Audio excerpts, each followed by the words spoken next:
தேர்மல்யம் போர் முகத்தான் நாராயணனே நமக்கே பறை தருவார் நாராயணனே நமக்கே பறை தருவார் பாரோ புகழ பரிந்தேலோரெம்பாவாய் பாரோ புகழ பரிந்தேலோரெம்பாவாய் புகழ பரிந்தேலோரெம்பாவாய்.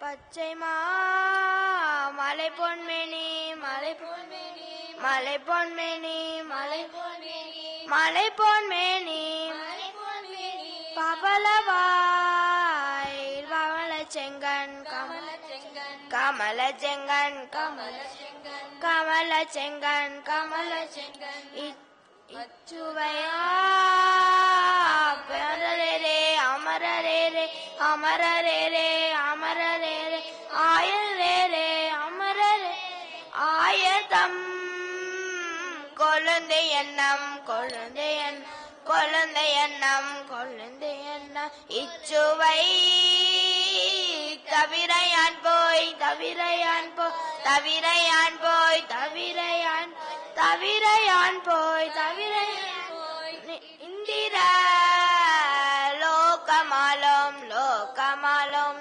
லோகமாலும் லோகமாலும் அச்சுவை பெரிதும் வேண்டேன் பெரிதும் வேண்டேன் பெரிதும் வேண்டேன் பெரிதும் வேண்டேன் பெரிதும் வேண்டேன் பெரிதும் வேண்டேன் அரங்கமாய் நகருளானே நகருளானே நகருளானே நகரு நகருளானே நகருளானே நஜைமா மலை பொன்மேனி மலை பொன்மேனி மலை பொன்மேனி மலை பொன்மேனி மலை வாய் கமல செங்கன் கமல செங்கன் கமல செங்கன் கமல செங்கன்.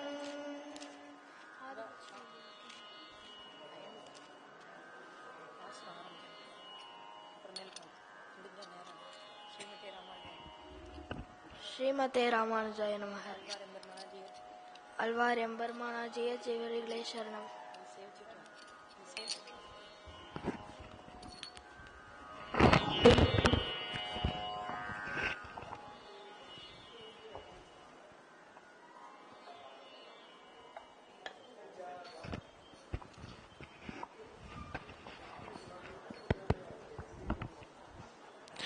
ராமகிருஷ்ணரி. ஸ்ரீமதே ராமானுஜாய நமஹ. திருக்கச்சி நம்பி கைங்கரியன் சபையின் சார்பாக திருப்பானாழ்வார் அருளி செய்த அமலநாதி பிரான் தொடர் சொற்பொழிவு இன்று 3வது நாள். ஒவ்வொரு மாதமும் 3 நாள் அல்லது 2 நாள் நமக்கு வாய்ப்பு கிடைச்சிருக்கு.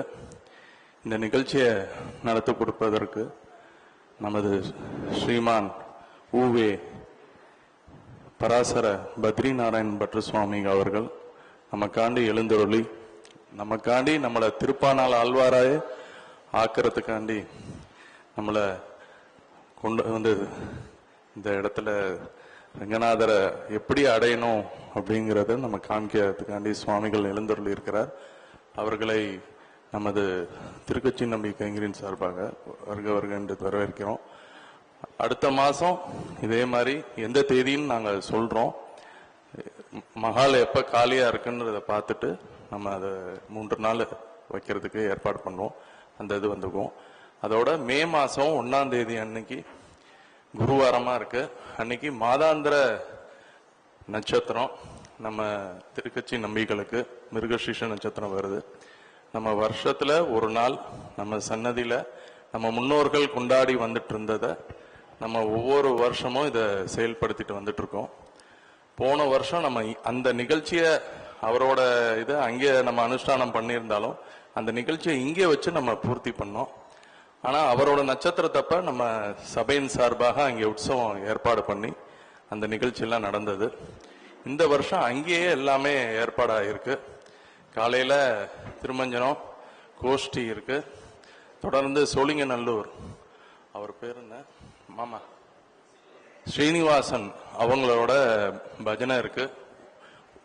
9லேருந்து 10:30 மணி வரைக்கும், 9:30 மாமா, 9:30லேருந்து 11 மணி வரைக்கும், 11லேருந்து 12:30 மணி வரைக்கும் சுவாமிகளோட உபன்யாசம் இருக்கு.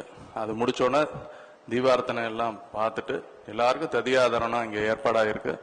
அனைவரும் திரளாக வந்திருந்து அந்த நிகழ்ச்சியை நமக்கு நம்ம திருக்கட்சி நம்பிகளோட அருளுக்கு பாத்திரமாகும்படி கேட்டுக்கொள்கிறோம். இப்போது சுவாமியின் வசம் மேடை. ராமகிருஷ்ணன்.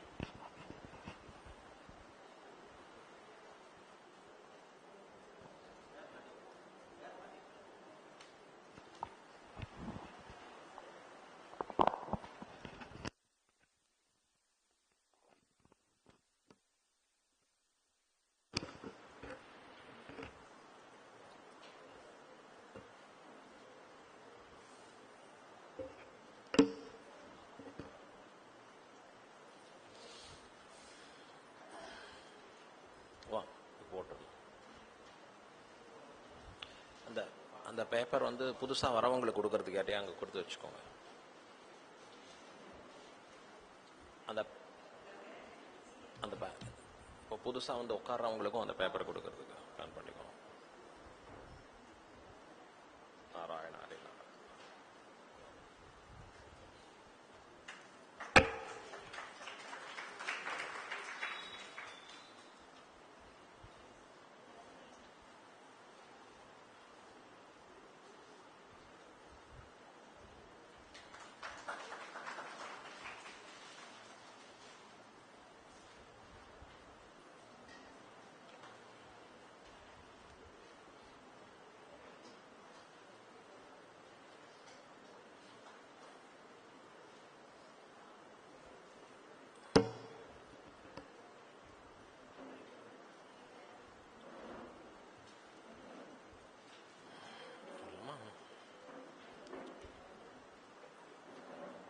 ஆழ்வார் திருவடிகளே சரணம், எம்பெருமானார் திருவடிகளே சரணம், ஜீயர் திருவடிகளே சரணம். ஸ்ரீசைலேஷதயாபாத்திரம் தீபக்தியாதிகுணார்ணவம் யதீந்திரப்ரவணம் வந்தே ரம்யஜாமாதரம் முனிம். லக்ஷ்மீநாதசமாரம்பாம் நாதயாமுனமத்யமாம் அஸ்மதாச்சாரியபர்யந்தாம் வந்தே குருபரம்பராம். யோ நித்யமச்சுதபதாம்புஜயுக்மருக்ம व्यामोहतस्तदितराणि तृणाय मेने.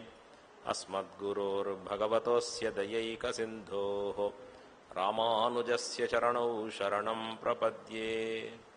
मातापिता युवतयस्तनया विभूतिः सर्वं यदेव नियमेन मदन्वयानाम्.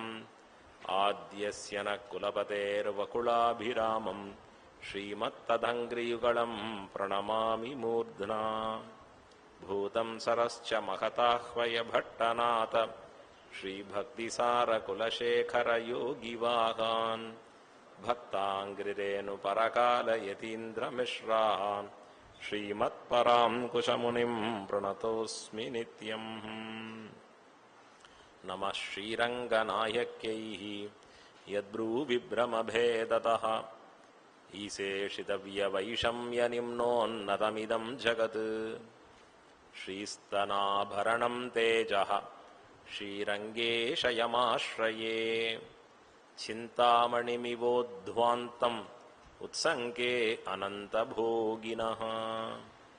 श्रीवत्सचिह्नमिश्रेभ्यो नम उक्तिमधीमहे. यदुक्तयस्त्रयी कण्ठे यान्ति मङ्गलसूत्रताम्. श्रीपराशरभट्टार्यः श्रीरङ्गेशपुरोहितः श्रीवत्साङ्कसुतः श्रीमान् श्रेयसे मेस्तु भूयसे. கார்த்திகையுரோகினி நாள் காண்மினின்னு காசினியீர் வாய்த்த புகழ்பாணர் வந்துதிப்பால். ஆத்தியர்கள் அன்புடனே தான் அமலநாதிபிரான் கத்ததற்பின் நன்குடனே கொண்டாடும் நாள்.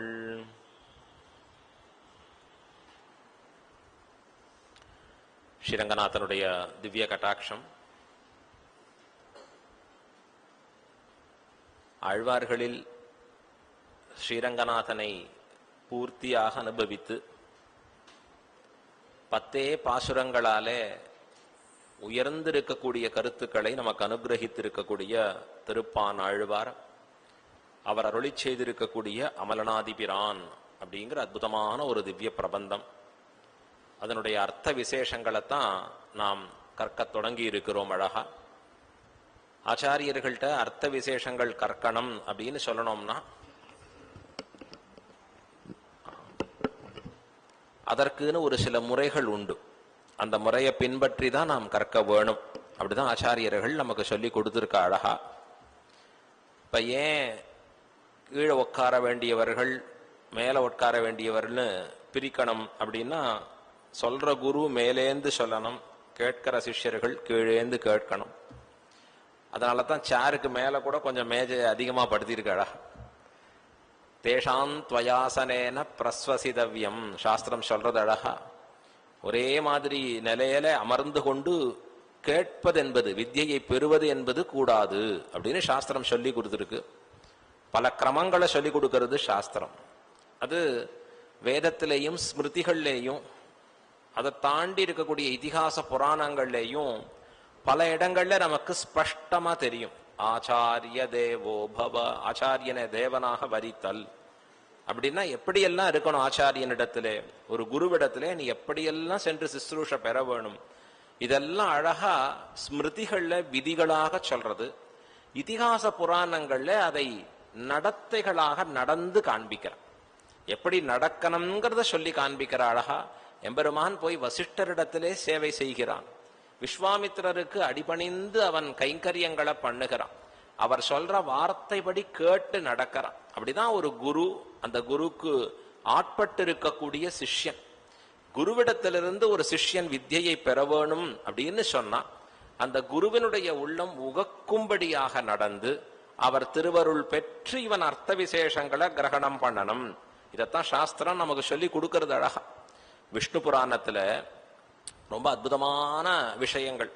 பகவானுடைய உயர்ந்திருக்கிற அவதாரம் கிருஷ்ணாவதாரம், அதனுடைய பெருமையை பேசுகிறார் பராசர மகரிஷி.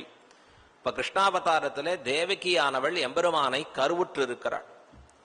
எம்பெருமான் தேவகியினுடைய வயிற்றிலே தானும் எழுந்தருளி இருக்கிறான், கர்ப்பவதியா இருக்கா. உலகத்துல சாதாரணமா ஒரு குழந்தைய ஈண்டெடுப்பவளுக்கே உயர்ந்த குழந்தையா இருந்ததுன்னா முகம் ரொம்ப அழகா இருக்கும் பார்க்கறதுக்குன்னு சொல்லுவா. சாட்சாத் உலகத்துக்கு எல்லாம் தலைவனான பரமாத்மா தேவகி கர்ப்பவாசத்துல இருக்கான்னா அவ முகத்தை கேட்கணுமா? எப்படி இருக்கும் அந்த முகம்? அதான் சொல்றார் ஆண்டாள், ஒருத்தி மகனாய் பிறந்து ஓரிரவில் ஒருத்தி மகனாய் ஒளிர்த்து வளர, ஒருத்திக்கு மகனாக பிறந்தான். ரொம்ப ஆச்சரியம் அது. தேவகியினுடைய கர்ப்பவாசத்திலே இருந்து பிறந்தான். ரிஷி அதை சொல்றார், தேவகி பூர்வ சந்தியாயாம் ஆவிர்பூதம் மகாத்மனா, தேவகி கர்ப்பத்திலிருந்து எம்பெருமான் அழகா தோன்றினான் என்று காண்பிக்கிறார். ஆண்டாள் ஒருத்தி மகனாய் பிறந்துன்னு சொல்றான். இப்ப தேவகியினுடைய கர்ப்பவாசத்திலே பகவான் இருக்கான். உள்ள இருக்கிறச்சே இந்த தேவதைகள் எல்லாம் வரா, வந்து அந்த தேவகியை பார்த்து வாழ்த்தரா. ஏன்? தனக்கு சுவாமியான பரமாத்மா அவள் வயிற்றுல இருக்கான். ஒரு காலத்துல நாங்கள்லாம் அவர் வயிற்றுல இருந்தோம். நாங்கள்லாம்னா உலகத்துல இருக்கிற அத்தனை பேரும் சேர்ந்து அவர் வயிற்றுக்குள்ளே ஒரு மூலையில இருந்தோம். அதத்தான் திருப்பானாழ்வார் சொல்ல போறார், ஆலமா மரத்தின் இலைமேல் ஒரு பாலகனாய் ஞாலமேழும் உண்டான். எல்லாவற்றையும் வயிற்றுக்குள்ளே வைத்துக் கொண்டு நிற்கக்கூடிய பரமாத்மா. இதை யசோத பிராட்டிக்கும் காண்பித்தான் எம்பெருமான். பாரு யசோதை, பாரு என்ன இருக்கு, மண் தின்றேன்னா அப்படின்னா வையமேழும் கண்டாள் பிள்ளை வாயுளே. வையமேழும் கண்டாள், நடுங்கி போனா யசோதை பிராட்டி.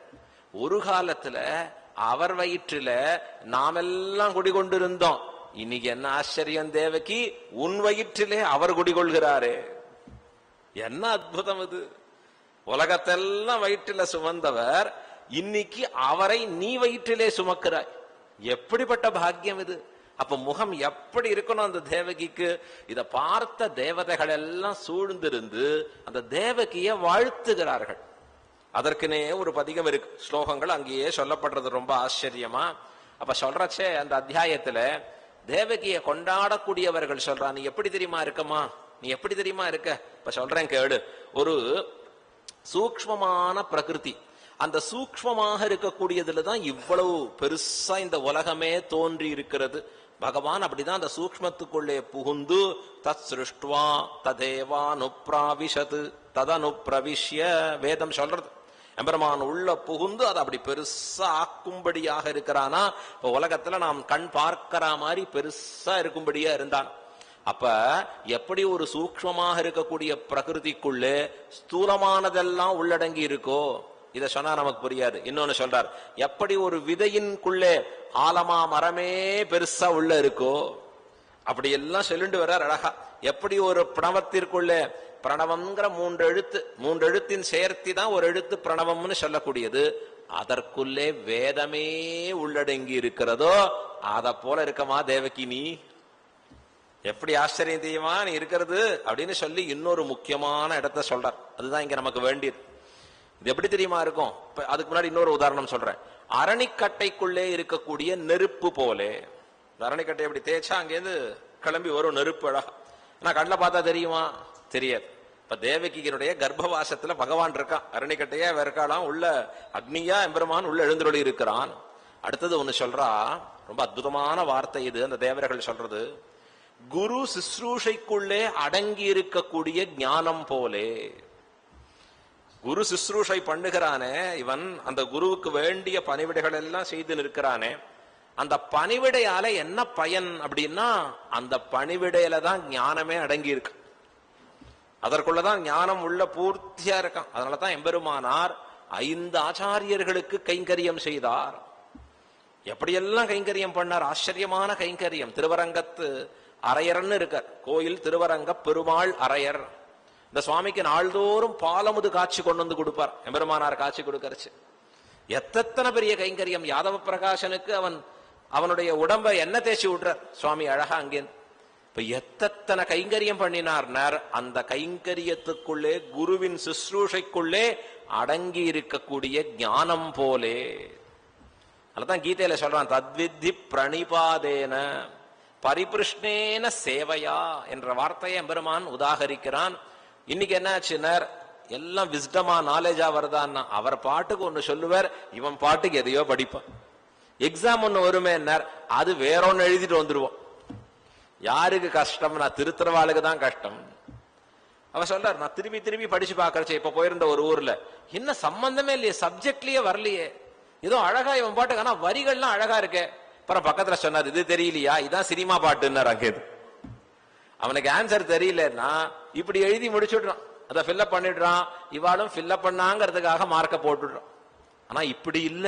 நம்ம இடத்துல இருந்த வித்யை எப்படி இருந்தது, குருவுக்கு அடிபணிந்து அவர் உள்ள முகக்கும்படியாக தொண்டுகள் செய்து அத்தாலே பெற்றிருக்கக்கூடிய வித்யை. அது எப்படிப்பட்ட வித்யை தெரியுமா, நிலைத்த வித்யா இருக்கும், என்னைக்கும் இருக்கக்கூடியதா இருக்கும். டேட்டான்னு சொல்லுவா, ஆங்கிலத்துல இன்ஃபர்மேஷன் சொல்லுவா. அதெல்லாம் பிரயோஜனம் இல்ல, அதுலேந்து ஒரு நாலேஜ் கிடைக்கணும். அந்த நாலேஜும் பெருசு இல்ல, விஸ்டம்னு ஒரு வார்த்தை சொல்லுவாடா. எப்படி இவன் வாழ்க்கையில் உபயோகத்தக்கதாக இருக்கக்கூடிய அறிவாக அது மாற வேணும். அது எப்ப கிடைக்கும், எப்படி கிடைக்கும் அப்படின்னா, இவன் தன்னுடைய குருவிடத்திலே செய்கிற சேவையாலே கிட்ட பெறும். இப்படிதான் நமக்கு ஆச்சாரியர்கள் அழகா காண்பிச்சு கொடுக்கிற. அத போலதான் நமக்கு தொண்டரடிப்பொடியாழ்வாரும் காண்பிச்சு கொடுத்த வார்த்தை, நின் நாமம் கற்ற. நேத்தி கொஸ்டின் கேட்டு கடைசியா ஒரு தடவை ஆன்சர் பண்ணி முடிச்சுட்டேளு.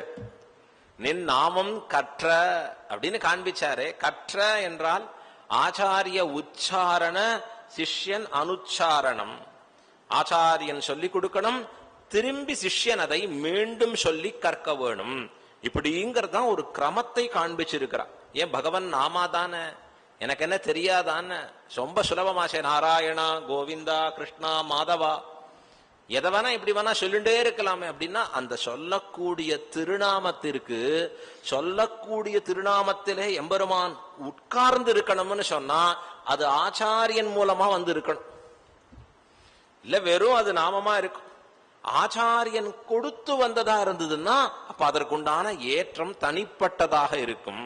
ஆகையால தான் நமக்கு எப்பொழுதுமே பெரியோர்கள் சொல்லிக் கொடுக்க, ஆச்சாரியன் சொல்லிக் கொடுக்க, சிஷ்யன் அதை கற்று தேர்ந்தான் அப்படிங்கறதா ஒரு கிரமம். சின்ன வயசுலாம் அப்படிதான் எங்களை கிளப்பி விட்டு அமுச்சு விடுவா. காலங்காத்தால எழுந்துக்கணும் 5 மணிக்கெல்லாம். நமக்கெல்லாம் என்ன சௌகரியம் தெரியுமா, அந்த ராத்திரி படிச்சா காத்தாலதான் நன்னா தூக்கமே வரும். அதுவும் சுகமா தூக்கம் வர சமயத்துலதான் எழுப்புவா. எழுந்துக்கணும், கிளம்பணும் முழுக்க. ஒரு காலத்துல எல்லாம் விளக்கு அதிகம் கிடையாது. ஏதோ விளக்க இதை வச்சு படிப்போம்னு சொன்னா எலக்ட்ரிசிட்டி முன்னாடி அது ஒரு பெரிய சிரமம் இல்லை. ஏன்னா சூரிய அஸ்தமனத்தை ஒட்டி நம்ம பாட்டுக்கு அமைதி ஆயிடுவோம். சூரிய உதயத்துக்கு முன்னாடி ரெடியாக ஆரம்பிப்போம். அது ஒரு கிரமம் இருந்தது. இப்ப சூரிய உதயம் எப்ப அஸ்தமனம் எப்பன்னு ஒண்ணுமே தெரிய மாட்டேங்குது. ஆத்துக்குள்ள இவன் உட்கார்ந்துட்டான்னா கம்ப்ளீட்டா மாறி போய் கிடக்கிறச்ச. இப்ப காலங்காத்தால எழுந்துக்கணும்னா எழுந்தே தீரணும். ஒரு தடவை 2 தடவை சொல்லி பாப்பா, கேட்கலையான்னார் அங்கேயே திருமஞ்சனம் ஆயிடும். அப்படின்னா தீர்த்த அபிஷேகம் தான் நேரம். இப்ப வேற வழியே இல்ல, படுக்கையை சுருட்டின்னு எழுந்துக்கணும், ஓடணும், கத்துக்கணும். ஆனா அந்த வயசுல கத்துக்கொண்டது என்ன ஆகும்னா நம் நெஞ்சிலே ஆழ பதிந்து இருந்து பிற்காலத்துல அர்த்தங்களை சொல்லுவதற்கு அது உபயோககரமாக மாறும். அதெல்லாம் வேத அத்தியனம் பண்ற சமயத்துல அர்த்தத்துல முதல்ல நோக்கம் இருக்காது. மனப்பாடம் பண்ணுன்னா மனப்பாடம் பண்றதுல தான் இருக்கணும்.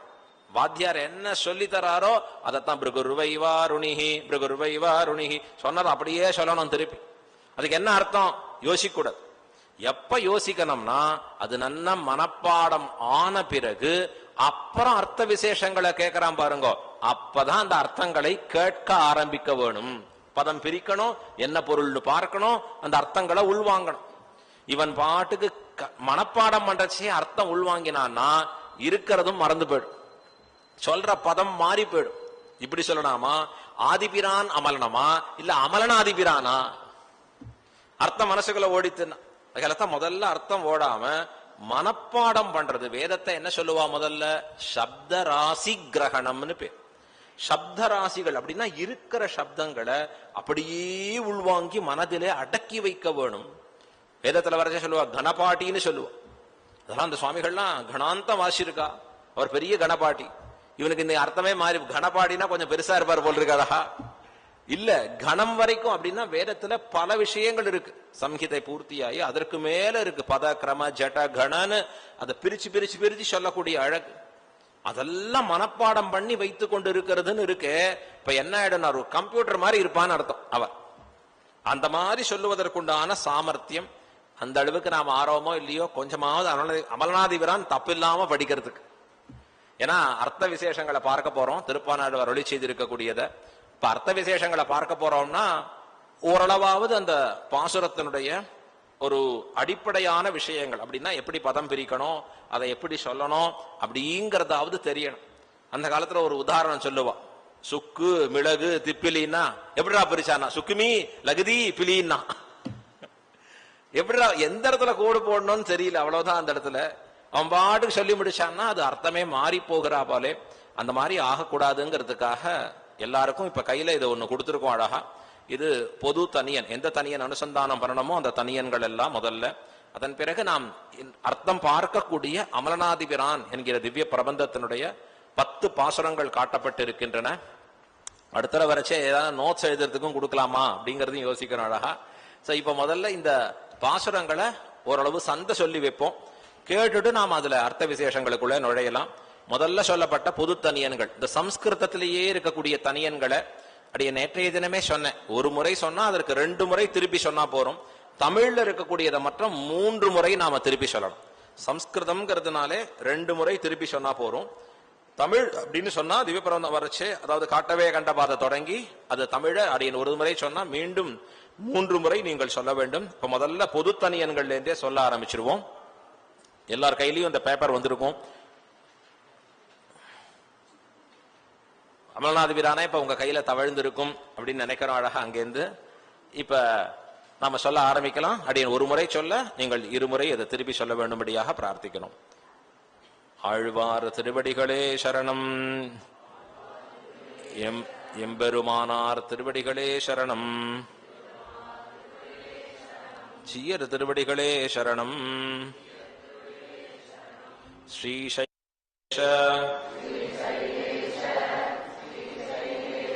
தயாபாத்ரம் தீபக்த்யாதி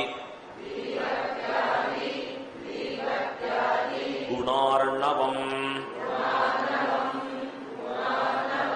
யதீந்திர பிரவணம் வந்தே ரம்ய ஜாமாதரம் முனிம்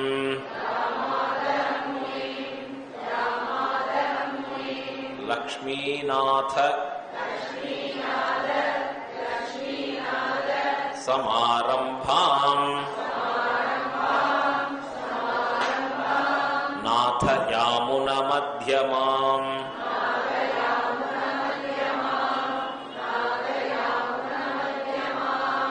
அஸ்மதாச்சார்ய பர்யந்தாம்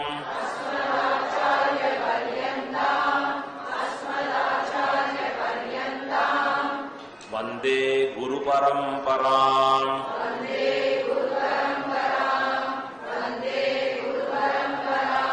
யோ நித்யமச்சுத பதாம்புஜ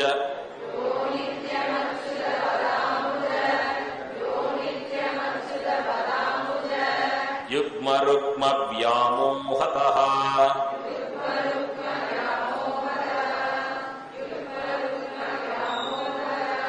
ததிதராணி திருணாய மேனே அஸ்மத்குரோஹ பகவதோஸ்ய தயைகசிந்தோஹ ராமானுஜஸ்ய சரணௌ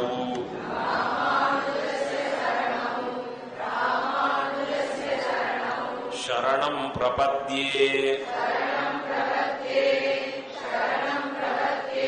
माता पिता युवतयः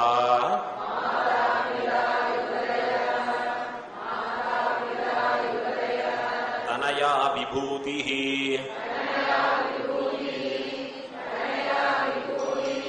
सर्वं यदेव नियमेन मदन्वयानाम्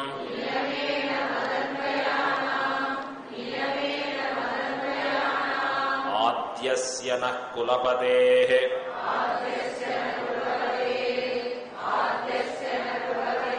वकुलाभिरामम्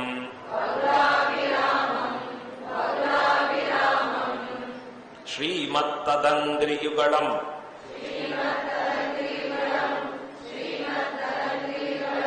प्रणमामि मूर्ध्ना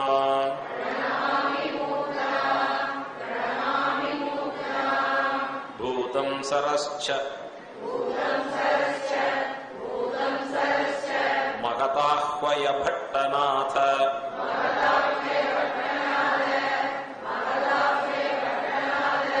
श्रीभक्तिसार कुलशेखर योगिवाहन्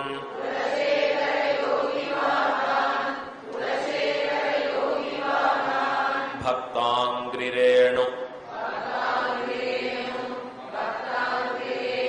परकाल यतीन्द्रमिश्रान्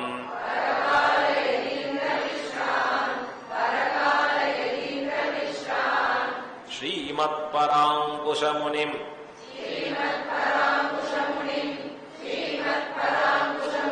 प्रणतोऽस्मि नित्यम्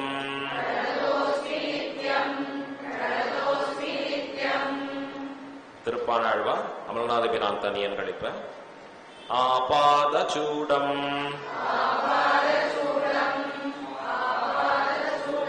அனுபூய ஹரிம்ஷயானம் மத்யே கவேர துஹிதுஹ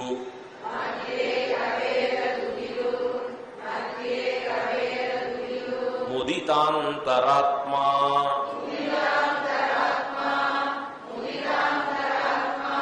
அதிருஷ்டாம் நயனயோः விஷயாந்தராணாம்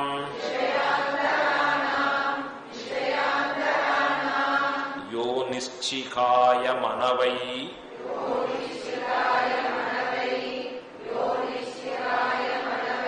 முனிவாகனம் தம்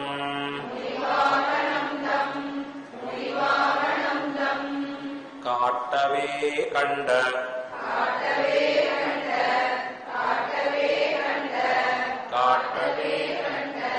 பாத கமல நல் ஆடையுந்தி பாத கமல நல் ஆடையுந்தி பாத கமல நல் ஆடையுந்தி பாத கமல நல் ஆடையுந்தி தேட்டரும் உதர பந்தம்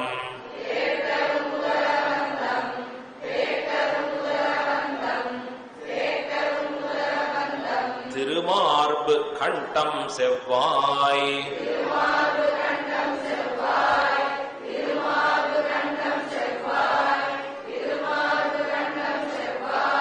வாட்டமில் கண்கள் மேனி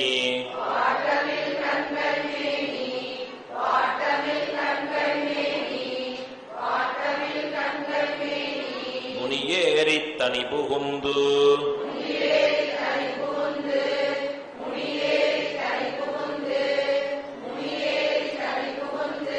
பாட்டினால் கண்டு வாழும்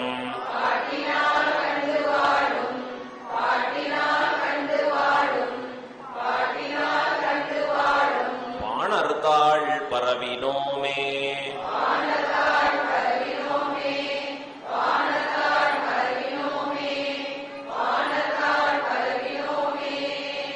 அமலனாதிபிரான் ஆரம்பம்.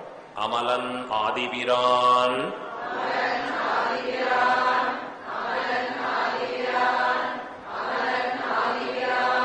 அடியார்க்கென்னை ஆட்படுத்த விமலன்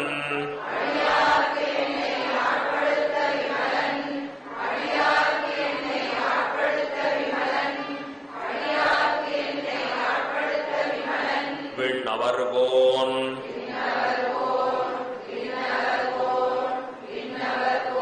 விரையார் பொழில்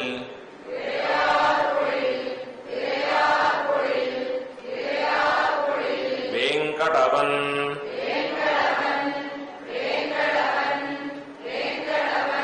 நிமலன் நின்மலன்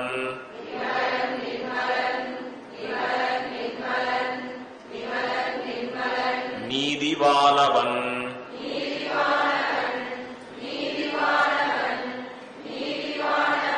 நீழ்மதில் அரங்கத்தம்மான்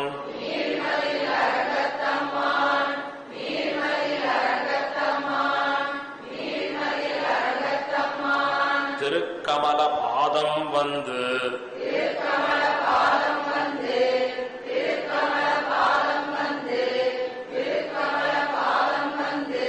என் கண்ணினுள்ளன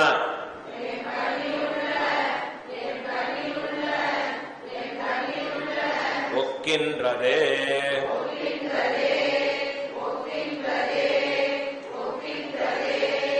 உவந்த உள்ளத்தனாய்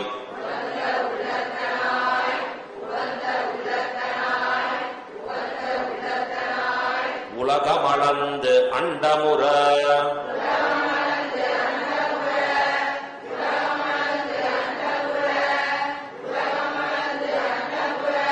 நிவந்த நீழ்முடியன்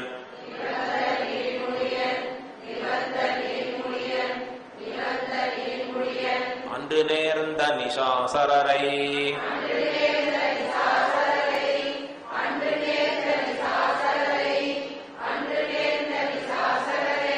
கவர்ந்த வெங்கனை காகுத்தன்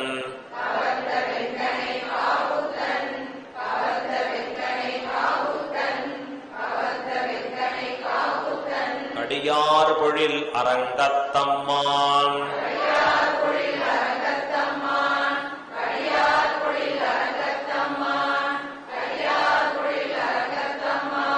அரைச்சி வந்த ஆடையின் மேல்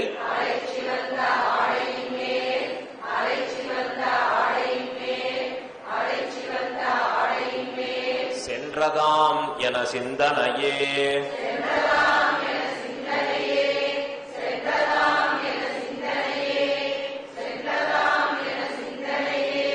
மந்திபாய் வடவேங்கடமாமலை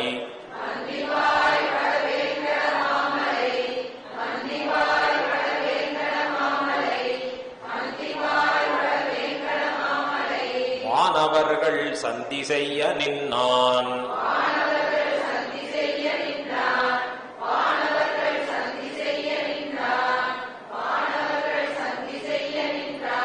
அரங்கத்து அரவினனையான்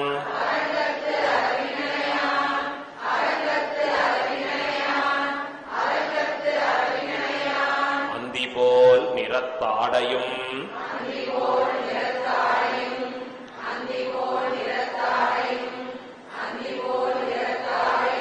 அதன் மேல் அயனை படைத்ததோர் எழில்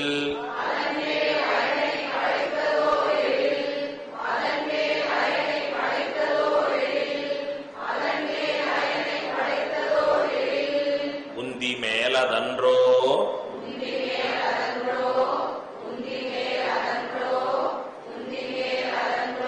அடியேன் உள்ளத்தினுயிரே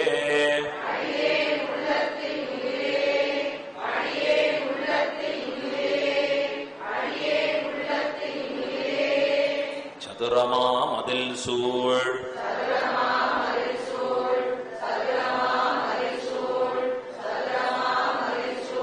இலங்கைக்கிறைவன்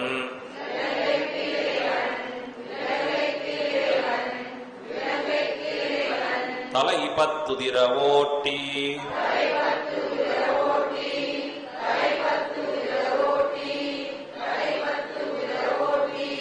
ஓர் வெங்கனை உய்த்தவன்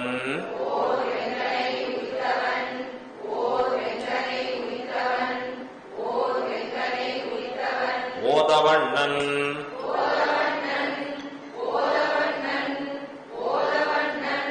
மதுரமா வண்டு பாட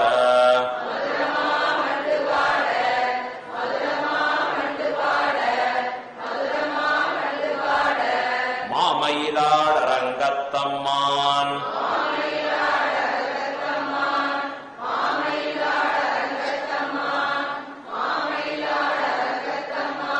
திருவயிற்று உதரபந்தம்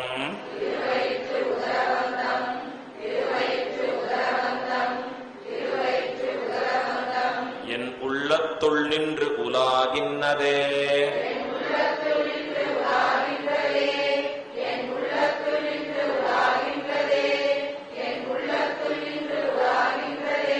பாரமாய பழவினை பற்றறுத்து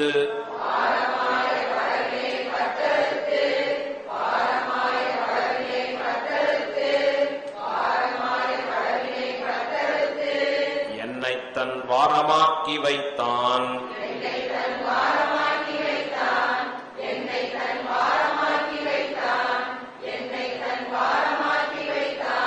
வைத்ததன்றி என்னுள் புகுந்தான்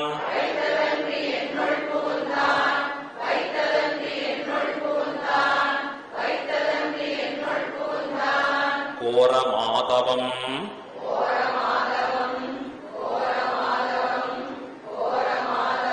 செய்தனன்கொள் அறியேன்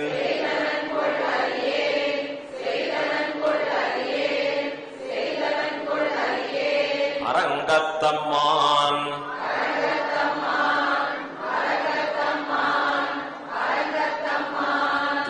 திருவாரமார்பதன்னோ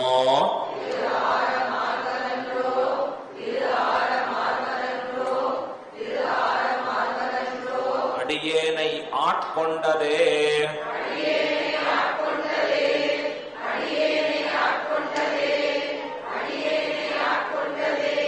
துண்ட வெண்பிரையன்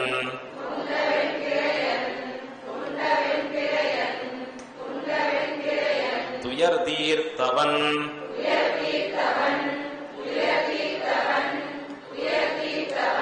அஞ்சிறைய வண்டுவாழ் பொழில் சூழ்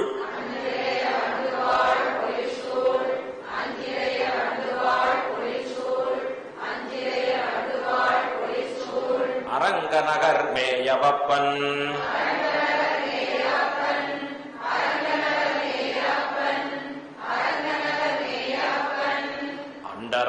பகிரண்டத்து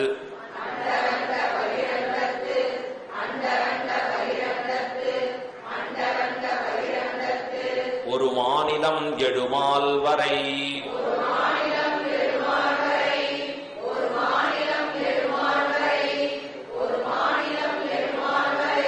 முற்றுமுண்ட கண்டம் கண்டீர்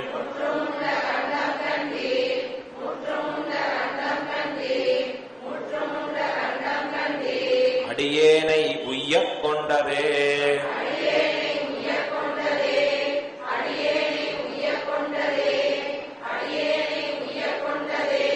கையினார்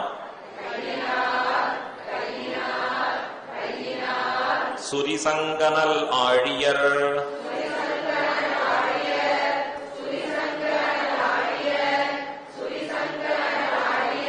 நீள் வரைபோல் மெய்யனார்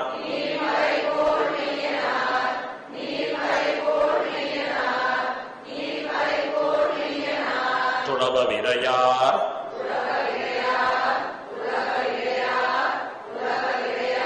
கமழ் நீள்முடி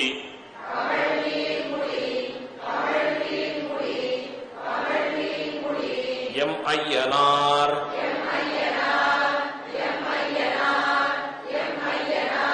அணி அரங்கனார்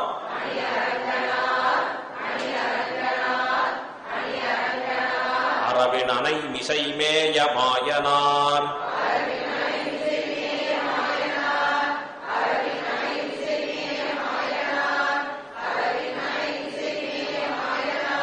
செய்யவாய் ஐயோ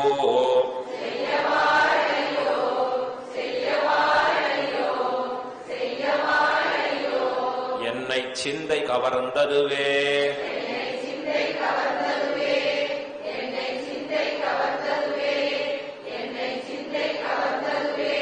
பரியனாகி வந்த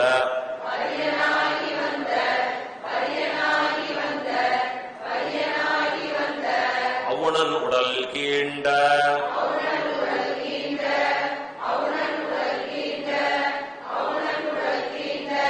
அமரர்க்கரிய ஆதிப்பிரான்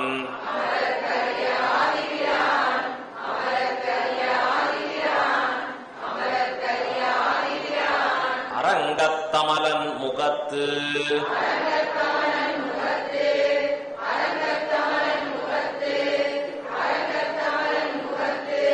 கரியவாகிப் புடை பறந்து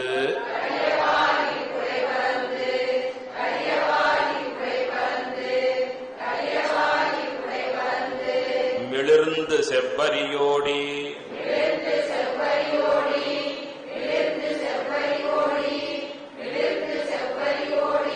நீண்டவப் பெரியவாய கண்கள்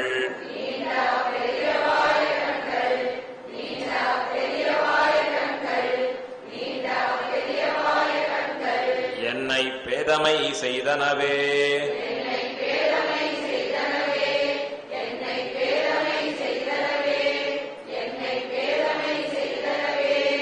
ஆலமா மரத்தின் இலைமேல்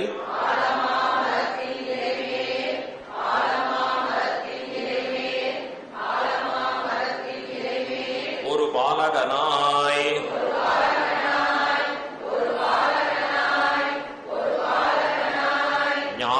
ஞாலமேழுமுண்டான்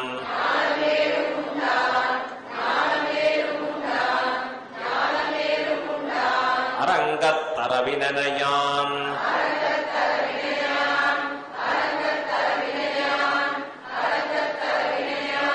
கோலமா மணியாரமும்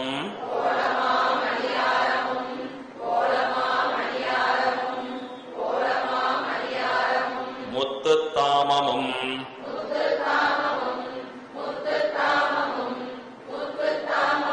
முடிவில்லதோர் எழில்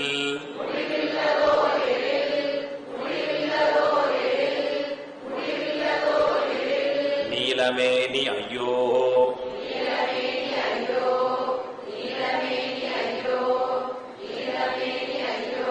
நிறை கொண்டது என் நெஞ்சினையே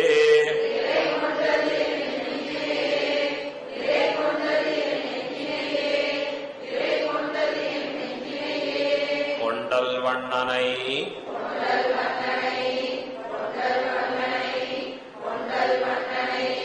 கோவலனாய்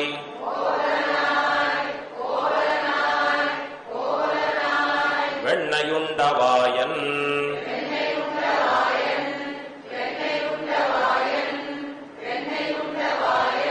என் உள்ளம் கவர்ந்தானை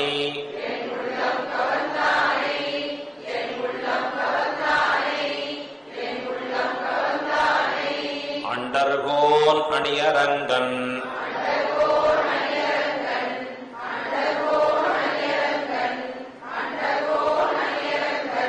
என் அமுதினை கண்ட கண்கள்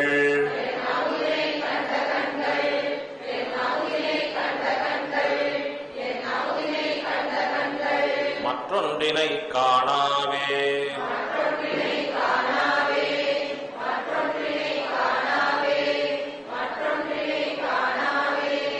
திருப்பானாழ்வார் திருவடிகளே சரணம்.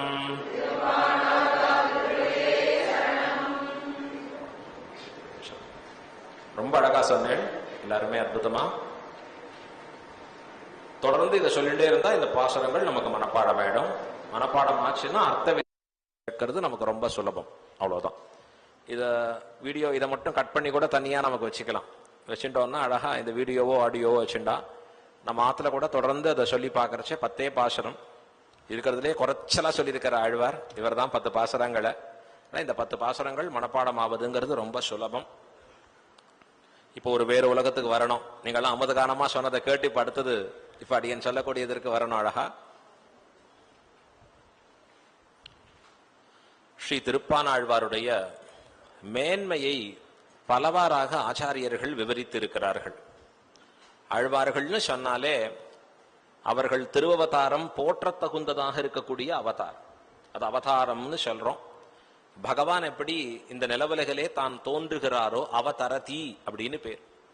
நாமெல்லாம் பிறக்கிறோம்னு சொல்லிக்கணும்.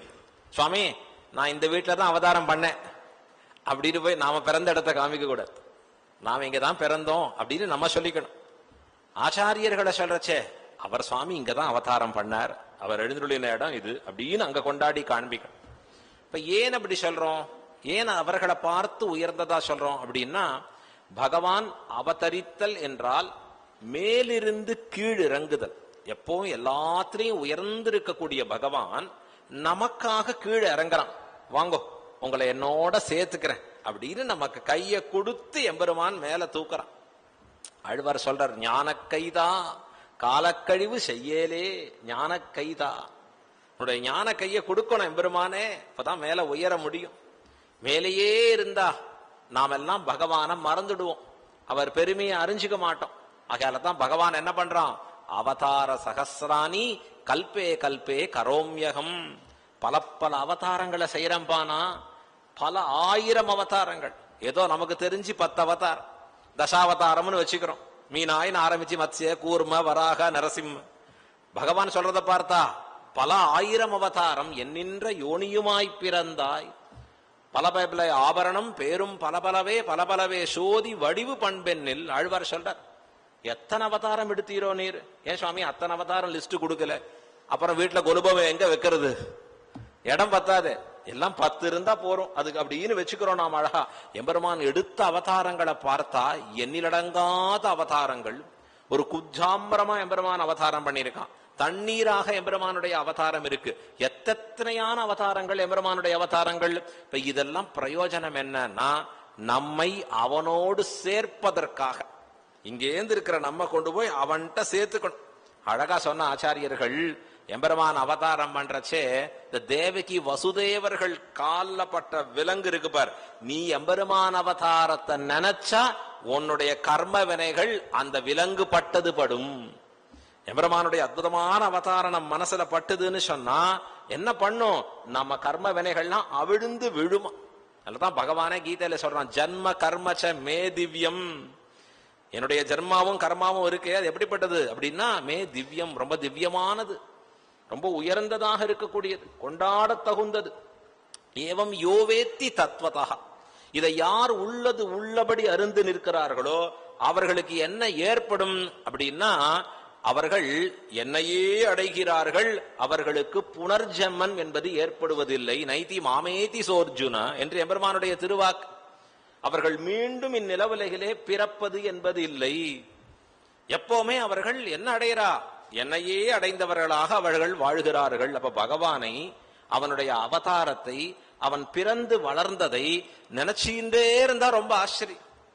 பாகவத சப்தாகம் போன வருஷம் பண்ணா, திருப்பி இந்த வருஷம் அதே பாகவத சப்தாகம், திருப்பி அடுத்த வருஷம் அதே பாகவத சப்தாகம். ஒருத்தர் கேட்கிறார், என்ன சுவாமி போன வருஷம் சொன்னதே தான் இந்த வருஷம் சொல்றாரு, கொஞ்சம் ஏதான மாத்தி சொல்லக்கூடாதா ஸ்டோரிய? இருக்கிறது என்னவோ அதைத்தானே சொல்ல முடியும் அழகா.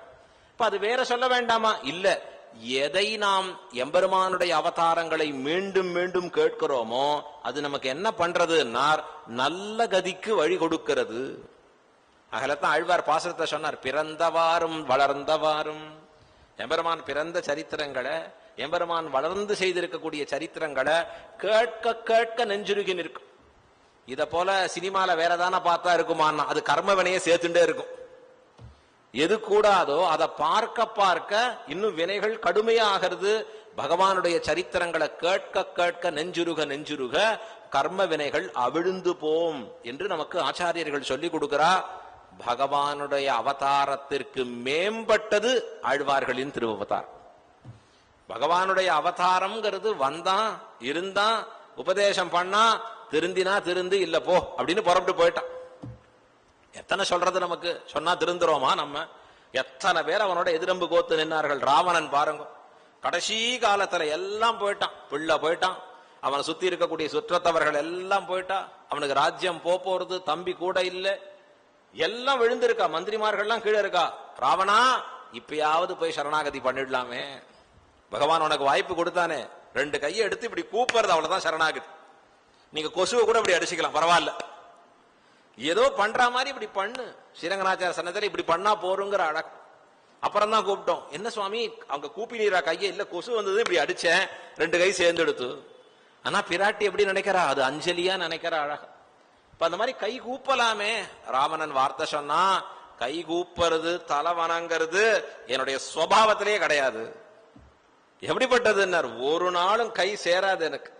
அது மட்டும் இல்ல, தப்பி தவறி கீழே விழுந்தா கூட இப்படி தரை பார்த்து முகம் விழாது, வானம் பார்த்துதான் என் முகம் விழும். விதாபஜ்யேயம் அப்யேவம் நமேயம். ஒரு நாளையும் நான் நமஸ்கரிக்க மாட்டேன், ஒத்தரையும் நமஸ்காரம் பண்ண மாட்டேன். அதுதான் என்னுடைய சுபாவம். பகவானுடைய அவதாரத்தாலே பல பேர் திருத்த முடியாதபடி போனார்கள். ரொம்ப சிரமம். பெருமாள் பார்த்து வெறுத்து போனான், போடா இவங்களுக்கா அவதாரம் பட்டு. ஆழ்வார் சொன்னார் தன்னுடைய பாசனத்திலே, இந்த மனுஷர்காய் போயும் போயும் மனுஷர்க்காக என்ன பட்டீர், படாதனப்பட்டு மனுஷர்காய். படாதனப்பட்டு எத்தனை படாத பாடெல்லாம் பட்டீர். யார் என்ன நினைச்சுக்க போறா, இவன் என்ன பண்ண போறான், பட்டிமன்றம் தான், மறைந்திருந்து கொண்டது சரியா தப்பா, இதுதான் பட்டிமன்றம். வாழ்க்கை ஃபுல்லா போயிட்டே இருக்கும். பெருமாளுடைய திவ்ய சரித்திரம், அதுல இருக்கிற தாத்பரியார்த்தங்கள் என்ன அறியாதவர்கள் இவர்கள். ஆழ்வார் கேட்டுக்கிறார், இவர்களுக்காக பண்ணிய எம்பெருமானே. இப்ப பகவான் அவதாரம் கூட ஓரளவு அது கொண்டாட்ட வேண்டியதுதான். ஆனா அதற்கும் மேம்பட சொல்ல வேண்டியது எதுன்னா ஆழ்வார்களின் திருவவதாரம். ஆழ்வார்கள் திருவவதரிக்கலன்னு சொன்னா இந்த பக்திங்கிறது தெரியாமையே போயிருக்கும். ஆழ்வார்களால்தான் பக்தி முளைத்தது. இன்னைக்கு வடக்குல எல்லாம் பக்தி கொண்டாடும்படியா இருக்கே, எங்கேந்து போச்சு? தெற்குல இருந்து போச்சு. உண்மையிலேயே தெற்கு வாழ்ந்திருந்தது, வடக்கு தேய்ந்துதான் இருந்தது. ஆனா அப்புறம் தான் மாறி போயிடுது இருக்கிற நிலைமையில. தெற்கு தேஞ்சதும் வடக்கு வாழ்ந்ததுமா மாறிச்சு. ஸ்ரீமத் பாகவதத்துல பாருங்க, 12வது அத்தியாயத்துல சொல்றது, எங்கேந்து பிறக்கிறதுங்கிறார் பக்தி. தாமிரவர்ணி தீரே, தாமிரவர்ணி நதிக்கரையிலேந்து தோண்டுகிறது பக்தி. காண்பிக்கிறார் அங்க அழகா. யாரங்க? தாமிரவர்ணி உத்தரே இந்திரிணி மூலதாம்னே ஷடகோபாய மங்களம். தாமிரவர்ணி உத்தரே தட்டே, அந்த தாமிரவர்ணி உத்தர வடக்கு கரையில யார் எழுந்துள்ளி இருக்கா? சாட்சாத் நம்மாழ்வார். அவர் திருவவதாரத்தாலே பக்தி முளைத்தது. உலகத்துல பக்தி அப்படியே எல்லா இடத்துக்கும் போம்படியா இருந்தது. இந்த ஆழ்வார்களால்தான் பக்தி பரவித்து. பக்தி மூமெண்ட்னு சொல்றாளே உலகத்துல, இந்த பக்தி மூமெண்ட் எங்கேந்து தோன்றித்து? ஆழ்வார்களாலே தோன்றித்து. நாம் அறிந்த நம்முடைய தமிழ் மொழியிலே எம்பெருமானுடைய திருக்கல்யாண குணங்களை அனுபவித்து நமக்காக அனுகிரகம் பண்ணி போந்த ஆழ்வார்கள். ஆழ்வார்கள்லாம் நமக்கு ரொம்ப பிடிக்கும். ஏன்னா நம்மை போன்றவர்கள் அவர்கள். நம்மோடு கூட இருக்கிறவா நமக்கு சொன்னா நமக்கு கேட்கறது பிடிக்கும். திடீர்னு ஒருத்தர் பெரிய தாடி மீசை இப்படி எல்லாம் வச்சுட்டு அப்படியே காஷாயத்தோட கூட்டிட்டு அப்படி வந்து நின்று உட்கார்ந்துட்டு இது அர்த்தம் உங்களுக்கு சொல்றேன்னா, ஐயோ அவர் ரிஷிப்பா, நான் அவரை சொல்லிட்டு போயிடுவார், நம்ம வீட்டுல இத்தனை வேலை இருக்கு. ஆனா ஆழ்வார்கள் எப்படின்னார், நம்மில் ஒருவராக இருந்து கொண்டு பகவானிடத்திலே பக்தியுடையவர்களாக ஆகிக் கொண்டு எம்பெருமானாலே மயர்வர மதிநலம் அருளப் பெற்ற மகான்கள். பகவான் கூட்டு பரிபூர்ண கடாட்சம் கொடுத்திருக்கான். அந்த கொடுத்ததுல வந்திருக்கக்கூடிய திருவாக்குகள் இருக்கு பாருங்க, அது ஒன்னொன்னு எப்படி இருக்குன்னார், முத்தும் மாணிக்கமும் பவளமும் ரத்னமும் எல்லாம் ஒன்று சேர்ந்து கோர்த்தா போல இருக்கக்கூடிய பாசுரங்கள். ஆகையால தான் அதற்கு அருளிச் செயல்கள், திவ்ய பிரபந்தங்கள்னு பேர். அதி உன்னதமாக கொண்டாடப்படக்கூடிய விஷயம். அதை கொடுத்த ஆழ்வார்களின் அவதாரமும் கூட கொண்டாடப்பட வேண்டியது. திருப்பானாழ்வாருடைய அவதார விசேஷத்தை சொல்லக்கூடிய ஒரு 4 சம்ஸ்கிருத ஸ்லோகங்கள் காட்டப்படுறது. இன்னைக்கு திருப்பானாழ்வாருடைய அவதார வைபவத்தை நாம் அறிய வேணும். அழகா, விருச்சிகே ரோஹிணி ஜாதம் ஸ்ரீபாணிம் நிச்சுலாபுரே ஸ்ரீவத்சாங்கம் காயகேந்திரம் முனிவாகனம் ஆஸ்ரயே. ரொம்ப அற்புதமான ஒரு ஸ்லோகம் இது. திருப்பானாழ்வாரை நான் தஞ்சமாக சரணமாக பற்றுகிறேன். யார் அவர், எப்படிப்பட்டவர் அந்த திருப்பானாழ்வார் விளக்கி சொல்லுகிறார். விருச்சிகே ரோஹிணி ஜாதம், இது ஒவ்வொரு மாதத்திலே ஒரு ராசி சஞ்சரிக்கிறது. சூரியன் ஒவ்வொரு ராசியில சஞ்சரிக்கிறான். கார்த்திக மாசத்திலே விருச்சிக ராசியில சஞ்சரிக்கிறான் சூரியனானவன். ஆகையால விருச்சிகே அப்படின்னா அது கார்த்திகை மாசம்னு அர்த்தம். கார்த்திகை மாசத்திலே ரோஹிணி ஜாதம், ரோஹிணி என்கிற நட்சத்திரத்திலே அவதாரம் பண்ணவர். நமக்கெல்லாம் ரோஹிணின்னா தெரியும். யார் அவதாரம் பண்ணது அப்படின்னா சாட்சாத் எம்பெருமான் திருவதாரம் பண்ணா. கண்ணநம்பிரான் அவதாரம் பண்ணிருக்கிற நட்சத்திரம் அந்த ரோஹிணி ஜாதம். ஸ்ரீபாணிம், ரொம்ப ஆச்சரியம். அவருடைய அவதரிச்ச குலம் பேர் என்ன, பாணர் குலம்னு பேர். அப்படி கையும் வீணையுமாக கொண்டு எம்பெருமான பாடிண்டே தெரியக்கூடிய குலம். ரொம்ப ஆச்சரியம் அது. அவர்கள்லாம் அப்படியே எம்பெருமானை பாட்டு வடிவத்திலே அனுபவித்துக் கொண்டே இருக்கக்கூடிய ஒரு குலம். அந்த பாணர் குலத்திலே எங்க அவதரிச்சார், நிச்சுலாபுரே. பேர் நிச்சுலாபுரி அப்படின்னு பேர். நிச்சுலாபுரின்னா உறையூர். இன்னொரு பேர் இருக்கு கோழியூர் அப்படின்னு ஒரு பேர். நமக்கு அதெல்லாம் இன்னைக்கு என்னன்னு தேடிட்டு இருப்போம். அழகா கண்டக்டர் ஏறி, ஐயா கோழியூருக்கு ஒரு டிக்கெட் கொடுங்கன்னு முதல்ல இறங்கியா, இங்க என்ன கோழியூர், எங்க அது போறது அப்படின்னா அது உறையூர் அப்படின்னு பேர். உறையூருக்கு இத்தனை பேர். சோழராஜாவின் தலைநகரமாக சோழராஜாக்கள் இருந்து ஆண்ட இடம் அதற்கு. நிச்சுலாபுரி அப்படின்னு ஒரு பேரும் உண்டு இந்த உறையூருக்கு. அழகா அந்த நிச்சுலாபுரியில இவர் எப்படி தோன்றினார், ஸ்ரீவத்சாங்கம். ஸ்ரீவத்சாங்கம் அப்படின்னா எம்பெருமானுடைய வக்ஷஸ்தலத்திலே ஒரு திருமார்பு இருக்கு, மருன்னு சொல்லுவார். இந்த மறு உடையவனாக எம்பெருமான் எழுந்தருளி இருக்கான். அழ்வார பாசகத்துல சொல்றார், திருமரு மார்ப. திருமரு மார்ப, திருமரு, மருன்னு சொன்னா எம்பெருமானுடைய வக்ஷஸ்தலத்துல இருக்கக்கூடிய ஒரு அழகான சின்னம். மருன்னு சொல்றோம் இல்லையா நாம, மத்யம் அப்படின்னு சொல்லக்கூடியது. அந்த சின்ன எம்பெருமான் வக்ஷஸ்தலத்துல இருக்கு. அந்த சின்னத்தை, அந்த சின்னத்தினுடைய அம்சமாக அவதாரம் பண்ணினவர். அதான் ஸ்ரீவத்சாங்கம் அப்படின்னு சொல்லி காண்பிக்கிறார். அழகா ஒவ்வொரு ஆழ்வாரும் ஒவ்வொரு எம்பெருமானுடைய அவயவங்கள், அவனுடைய ஆயுதங்களின் அம்சமாக திருவவதாரம் பண்ணார். திருப்பானாழ்வார் எப்படி அவதாரம் பண்ணார், எம்பெருமானுடைய சீவத்சாங்கத்தினுடைய திருமரு மார்பு, திருமரு அதாவது திருமரு இருக்கிறதே, அந்த திருமருவின் அம்சமாக அவதாரம் பண்ணினவர் திருப்பானாழ்வார். காயகேந்திரம், ரொம்ப ஆச்சரியம். பாட்டிலே அற்புதமாக எம்பெருமானை நெஞ்சுருகி பாடி அவனை நாள்தோறும் கொண்டாடுவதிலே வல்லவர். அவர் பெரியவர். அவரை போல அப்படி பாட முடியாது. சில பேர் இன்னைக்கும் சொல்லுவா, அந்த பாட்டை அவர் பாடினா தான்ப்பா, அதுக்கப்புறம் 10 பேர் பாடியிருப்பா. அவர் தான் பாடினா, அவர் குரல்ல கேட்கணும், என்னமா இருக்கும் அதுல. அது போல இவர் எப்படினார், காயகேந்திரம். அது மட்டும் இல்ல, அடுத்தது சொல்றார் முனிவாகனம். இவருக்கு பேரே என்ன, முனிவாகனர். பகவானுக்கு ஒரு பேர் உண்டு, கருடவாகனன். உற்சவத்துல என்னைக்கு வரோமோ இல்லையோ, கருடவாகனத்தனைக்கு அத்தனை பேர் வந்துடுறோம். அழகா நீ கருட சேவை வாங்க புறப்படலாம். கருட சேவையில பெருமாளை சேவிக்க வந்தடா, கருடன் சேவிக்க வந்தடா?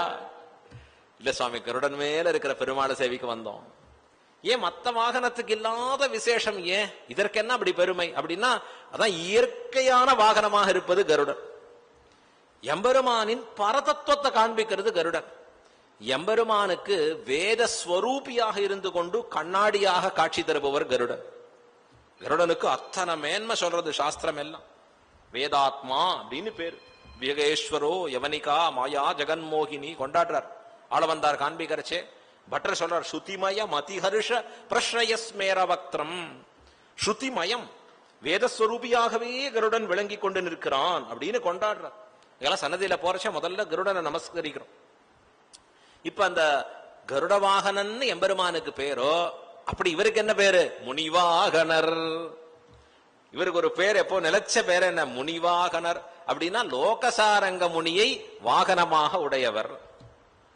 ஒரே ஒரு தடவை ஒரே ஒரு நாள் 1 மணி நேரத்துக்குள்ள இருக்கும் எழுந்துருள பண்ணிட்டு போயிட்டு வந்தார், அவ்வளவுதான். ஆனா அவருக்கு என்ன பேர் ஸ்டாண்டர்ட் ஆயிடுத்து? முனிவாகனர். அப்படிப்பட்ட முனிவாகனரை ஆசிரயிக்கிறோம் அப்படின்னு ஒரு ஸ்லோகம் அழகா. இன்னும் அடுத்த ஒரு ஸ்லோகம் காண்பிக்கிறார். ஸ்ரீ லோகசாரங்க மகாமு முனீந்திர ஸ்கந்தாதி ரூடம் கலயாமி நித்யம் கலங்கஹீனம் கமனீய பக்தம் கவீஸ்வரம் காயக சார்வபௌமம். இது ஒரு அற்புதமான ஒரு அடுத்த ஸ்லோகம். இவரை பத்தி வர்ணிக்கிறார். ஸ்ரீ லோகசாரங்க மகாமுனீந்திர, லோகசாரங்கராகிற மிகவும் சிரேஷ்டராக இருக்கக்கூடிய முனி சிரேஷ்டர் அப்படின்னா நம்பெருமானுக்கு அந்தரங்க கைங்கரியத்திலே வல்லவராக இருக்கக்கூடிய லோகசாரங்க முனிவர். பகவானுக்கு உள்ளுக்குள்ள அர்ச்சக ரூபேன தீர்த்த குடங்கள்லாம் சமர்ப்பிச்சு இருக்கக்கூடிய அந்தரங்க கைங்கரியங்களை செய்திருக்கக்கூடிய மகாமுனிவர். அவருடைய ஸ்கந்தாதி ரூடம், அவருடைய தோள்களிலே தான் ஏறிக்கொண்டு வந்தவர். அவர் தோல் இவட சுமர்ந்தது அழகா. பகவானுக்கு அதுல எழுந்துருள பண்றச்சே அதுக்கு என்ன பேர் ஸ்ரீரங்கத்துல சொல்லுவா அப்படி தெரியுமா? சப்பரம் அதெல்லாம் சொல்ல மாட்டாங்க. பல்லாக்கு இல்ல, தோளுக்கினியான். அவருக்கு பேரே ஒரு பேருண்டு, தோளுக்கு இனியான். தோளுக்கினியான் எழுந்துருள பண்ணினா ஸ்ரீரங்கத்துல அதற்கு பட்டையை தட்டி வழிவிடணும் தனியா. ஸ்ரீரங்கத்துல வந்து பார்த்தேன்னா அற்புதம் ஒன்னொன்னும் தனித்து கொண்டாடும்படியாக இருக்கக்கூடிய இடம். அதுக்கு பேரே எப்படின்னார்? தோளுக்கு இனியான். உண்மையிலேயே செம்மொழியாக தமிழ் வாழ்வது ஸ்ரீரங்கத்துல பெரியோர்கள் வச்சு கொடுத்திருக்க அழகா. தோளுக்கினியான்ல நம்பெருமான் அப்படி எழுந்துருள பண்ணுவார். அத போல இவருக்கு ஸ்கந்தாதி ரூடம். யாருடைய ஸ்கந்தத்துல அவர் எழுந்துருளி இருந்தார்? லோகசாரங்க முனிவர். அதிலே எழுந்தருளி வந்தவர் அவர். அது மாதிரி அப்படி இருக்கக்கூடிய கலயாமி நித்தியம் கலங்கஹீனம், அவருக்கு ஒருவித தோஷமும் அற்றவர். இந்த ஆழ்வார் எப்படி இருக்காருன்னா பிறந்தது தொடங்கி கடைசி பரியந்தம் தோஷமே தட்டாதவர். ரொம்ப ஆச்சரியம். தாமரை சேற்றுல தான் முளைக்கும். ஆனா தாமரை எப்படி ஒரு உயர்ந்ததாக தோஷமற்றதாக இருக்கோ அதை போல இருக்கக்கூடியவர் இந்த ஆழ்வார். மத்த ஆழ்வார், சில ஆழ்வார்கள்லாம் அப்படி இல்லை. முன்னாடி அப்படி இருந்திருக்கலாம், அப்புறம் மாறி இருக்கலாம். ஆனா இவர் எப்படி இருந்தார்? கலங்கஹீனம். அதற்கு மேல எப்படி இருக்கார்? கமனீய பக்தம். எம்பெருமானிடத்திலே மிக உயர்ந்த பக்தி உடையவராக இருக்கக்கூடியவர். அது மட்டும் இல்லை, கவீஸ்வரம். இவருக்கு கவிகளில் தலைவனாக இருக்கக்கூடிய பேர். கவிகளில் சிறந்தவனாக இருக்கக்கூடியவர் திருப்பானாழ்வார். அதற்கு மேலே காயக சார்வபௌமம். அற்புதமாக எம்பெருமானை குறித்து பாட்டிலே வல்லவராக இருக்கக்கூடிய ஸ்ரீ திருப்பானாழ்வார். அப்படிப்பட்ட திருப்பானாழ்வாரை கலையாமி நித்தியம், நாள்தோறும் அவர் திருவடிகளை நாம் சேவித்து நிற்கிறோம் அப்படின்னு சொல்லி காண்பிக்கிறார். திருப்பானாழ்வார் எப்ப அவதாரம் பண்ணார் இந்த நிலவுலகிலே? அவர் எப்ப தோன்றினார்? சுவாமி திருப்பானாழ்வார் போன வருஷமா, இல்ல ஒரு 10 வருஷம் முன்னாடியா, இல்ல ஒரு 100 வருஷம் முன்னாடியா அப்படின்னா எந்த வருஷம் தோன்றினார் அப்படிங்கறத சொல்லக்கூடிய அற்புதமான ஒரு ஸ்லோகம். ஸ்ரீ வேலாப்த வினிர்கமே கலியுகே சம்பத்சரே தர்மதௌ துர்மதௌ பானௌ விருச்சிகபாஜி பஞ்சமதினே வாரே புதஸ்யோந்தமே ரோஹிண்யா சகிதே லசத் யுடுபதௌ கிருஷ்ணே த்விதீயே திதௌ சஞ்சக்ஞே முனிவாகன சரணயோஹோ யோ ரங்கினோர்ததே அப்படின்னு ஒரு அற்புதமான ஸ்லோகம். ரங்கினோந்தர்ததே என்ற அற்புதமான ஒரு இந்த ஸ்லோகத்துல திருப்பானாழ்வார் எப்ப திருவவதாரம் பண்ணார்? இந்த பஞ்சாங்கம்னு ஒண்ணு இருக்கு. பஞ்சாங்கம் அப்படின்னா நாம் எல்லாம் அவசியம் நாள்தோறும் வாசிக்க வேண்டியது. காத்தால எழுந்தா, குளிச்சுட்டு வந்தா, விளக்கேத்தினா முதல்ல அந்த பஞ்சாங்கத்தை வாசிக்கணும். இப்ப நான் உங்களுக்கு ஏற்கனவே சொன்னேன், ஸ்ரீரங்கநாதனோடையே கூட இருந்தா வைதிகமான எல்லா காரியங்களும் நாமம் பண்ணினா மாதிரி ஆயிடும். ஸ்ரீரங்கநாதர் நாள்தோறும் காத்தால பஞ்சாங்கத்தை கேட்கிறார். முதல்ல திருப்பள்ளி எழுச்சி வீணகானத்தோடு எழுந்துக்கிறார். எழுந்துட்ட உடனே அன்னைக்கு நாள், திதி, நட்சத்திரம் இதெல்லாம் சொல்லக்கூடியது பஞ்சாங்கம். வாரம் என்ன, இன்னைக்கு திதி என்ன, என்ன யோகம், இதெல்லாம் அழகா சொல்லக்கூடியது. உங்க பார்த்தா இன்னைக்கும் பட்டர் வம்சத்தவர்கள் நம்பெருமாள் முன்பு, பெரிய பெருமாள் முன்பு மூலஸ்தானத்துல பஞ்சாங்க பட்டனம். இது ஏன் பண்ணணும், எங்க பண்ணணும்? இது எல்லாரும் அவரவர்கள் வீட்டுல எடுத்து பஞ்சாங்கத்தை வாசிக்கணும். முதல்ல எடுத்த உடனே திருப்பி இது என்ன வருஷம், என்ன அயனம், அதுக்கு மேல என்ன மாசம், என்ன ருத்து, என்ன மாசம், அதற்கு மேல என்ன பக்ஷம், அதற்கு மேலே இது என்ன வாசரம், அதற்கு மேலே இது என்ன திதி, என்ன நட்சத்திரம், என்ன யோகம், இதெல்லாம் ஒரு நாளைக்கு எவ்வளவு நாளை ஆகும் சுவாமினா? 2 நிமிஷம். 2 நிமிஷமே அதிகம், 1 நிமிஷம் தான் ஆகும். இது வாசித்தா என்ன, அவனுக்கு பல பலன்கள் சொல்றது இந்த பஞ்சாங்கம் வாசிக்கிறதுனால். ஆயுஷ் அற்புதமாகும், இவனுக்கு நல்ல புகழ் வந்து சேரும், நிறைய இவனுக்கு சமிருத்தி ஏற்படும் என்று காத்தால பஞ்சாங்கத்தை திருப்பி வாசித்தா சொல்லப்படுகிற பலன். வெறும் பஞ்சாங்கத்தை வாசித்தார். இதுக்காக எடுத்துக்கொண்டு போய் இன்றைய ஆங்கில தேதி மாதம் என்றா இது மார்ச் மாதம் 2025, அது இல்ல. நமக்கு பஞ்சாங்கங்கிறது தமிழ்ல சொல்லப்பட்டதாக இருக்கு. 60 வருஷங்கள் இருக்கு அதுல. அது ஒரு கணக்கு இருக்கு. வாக்கிய பஞ்சாங்கம் ஒவ்வொன்றும் ஒரு வச்சிருப்பா அழகா அங்கேந்து. சோ அது அவரவர்கள் ஸ்ரீரங்கத்துல வாக்கிய பஞ்சாங்கம் கணிக்கக்கூடிய ஒரு விதிமுறை நாம் பார்க்கிறோம் அழகா அங்கேந்து. இப்ப அதுல இங்க சொல்றார், ஸ்ரீ வேலாப்த வினிர்கமே கலியுகே சம்பத்சரே துர்மதௌ. இதை காண்பிக்கிறார். இது ஸ்ரீ வேளான்னு சொல்லக்கூடிய எழுத்துக்களால எண்ணப்படக்கூடியதான். அப்படின்னா இது கடபயாதி சங்கியாதிகள் அப்படின்னு ஒரு நியமம் வச்சிருக்கா பஞ்சாங்கம் கணிக்கரிச்சு. இப்ப கலியுகத்திலே இருக்கக்கூடிய ஒரு வருஷம், அது எந்த வருஷம்? துர்மதி என்று இருக்கக்கூடிய ஒரு சம்பத்சத்திரே. இப்ப நாம இருக்கக்கூடிய வருஷம் அப்படின்னா அது என்ன தெரியுமா? குரோதி நாம சம்பத்சரே அப்படின்னு நாம இப்ப இருக்கக்கூடிய வருஷங்கள். அதற்கு அடுத்தது என்னக்கூடிய வருஷம்? விஸ்வாசு அப்படின்னு பேர், அடுத்து இருக்கக்கூடிய வருஷம். இந்த மாதிரி இந்த வருஷங்கள் எத்தனை இருக்கு, எப்படி சொல்லிருக்கு? 60 வருஷங்கள் சொல்லியிருக்கு. சாஸ்திரம் 60 வருஷங்களை சொல்லி கொடுத்துருக்கு, பேர் சொல்லி கொடுத்துருக்கு. இப்ப 60 வருஷம் முடிஞ்சுடுது, அப்புறம் திருப்பி முதல்ல இருந்து ஆரம்பிக்கும் இந்த வருஷங்கள் எல்லாம். அத போல இந்த 60 வருஷங்கள்ல ஆழ்வார் தோன்றின வருஷம் என்ன அப்படின்னா துர்மதின்னு சொல்லி இருக்கக்கூடிய கலியுக வருஷத்திலே சூரியனானவன் விருச்சிக ராசியில சஞ்சரித்திருக்கக்கூடிய நேரத்திலே, அதாவது கார்த்திகை மாசத்திலே, அந்த கார்த்திகையில எப்ப? கார்த்திகையில 5ஆம் நாள் புதன்கிழமை ரோஹிணி நட்சத்திரத்திலே இவர் தானும் தோன்றுகிறார் அப்படின்னு அற்புதமா அதை காண்பிக்கிறார். தோன்றுகிற வருஷத்தையும் காண்பிக்கிறார். பஞ்சம தினே வாரே புதஸ்யோத்தமே என்று இதுல காண்பிக்கிறார். ரோஹிணியா சகிதே, ரோஹிணியோட கூடி இருக்கக்கூடிய அந்த நல்ல நாள். இப்ப எந்த வருஷம் இவர் தோன்றி இருக்கார் அப்படின்னா கலியுகம் பிறந்து 342 வருடங்கள் கழித்து அவதரித்தார். அப்படின்னா இவர் அவதாரம் பண்ணது 343வது வருஷம். கலியுகம் பிறந்து 343வது வருஷம். நம்ம சொல்றதெல்லாம் 2025, இன்னொன்னு ஏதோ ஒண்ணு போட்டு இருக்கோம். இப்ப என்ன அப்படின்னா 5125. இதான் களி பிறந்த சகாப்தம். பஞ்சாங்கத்துல எடுத்து திருப்பி பார்க்கணும். வருஷத்துல ஒரு தடவையாவது பஞ்சாங்க சவணம் ஸ்ரீரங்கத்துல அதுவும் வாசிப்பா. அது எப்ப வாசிப்பானா? தெலுங்கு வருஷ பிறப்புல வாசிக்கிறான். அந்திரு மணவாலு அப்படிங்கிற ஸ்ரீரங்கநாதர் அழகா. அந்த தெலுங்கு வருஷ பிறப்புல பஞ்சாங்க சமனத்தின் போது வருஷத்துக்கு ஒரு முறை அப்ப சாதிக்கரசே அந்த வருஷத்தினுடைய பலன்கள் எல்லாம் சொல்லுவா. அதுல முதல்ல என்ன சொல்லப்படும்? இது கலியுகத்திலே எத்தனாவது வருஷம் இந்த வருஷம். இப்ப நாம இருக்கிற குரோதி வருஷம் என்பது 5125வது வருஷம். நாம் எல்லாம் அதை மறந்தே போயிட்டோம். இன்னைக்கும் பெரிய வித்வான்கள் ஸ்ரீரங்கத்தில் எழுந்து இருக்கார் ஸ்ரீ திருப்புலானி சுவாமின்னு.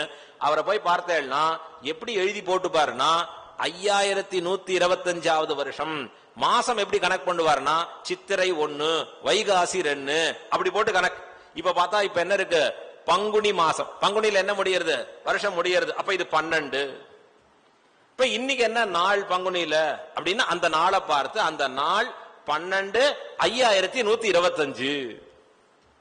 இதுதான் நாம எல்லாம் எழுத வேண்டியது. நாம எல்லாம் விட்டு போயிடுது. அப்ப நமக்கு என்ன தோன்றதுன்னா இது 5000 வருஷம் ஆயிருக்குமா இல்ல சும்மா இவாளா சொல்றாளா? ஏன்னா அப்படி மாறி போயிடுது நம்முடைய மனசு, நம்முடைய புத்தி. அவ்வளவு நமக்கு பொல்யூட் ஆக்கப்பட்டிருக்கு. அப்படி வேண்டாததை புகுத்தப்பட்டிருக்கு. இவனுக்கு தெரிஞ்ச கணக்கு இவ்வளவுதான் சொல்ல முடியாது. ஆனா நம் பெரியோர்கள் நமக்கு காண்பித்திருக்கக்கூடிய கணக்கு இது 5125வது ஆண்டிலே இருக்கிறோம். கலியுகம் பிறந்து 5000 வருஷம் தான் இப்ப ஆயிருக்கு, இன்னும் இருக்கு. அப்ப கலியுகம் பிறந்து 343வது வருஷத்துல இவர் அவதாரம் பண்ணியிருக்கார். அப்ப கிட்டத்தட்ட கணக்கெடுத்து பார்த்துட்டேன்னு சொன்னா கிட்டத்தட்ட ஒரு 4800 வருஷங்களுக்கு முன்பு திருவவதாரம் பண்ணிருக்க.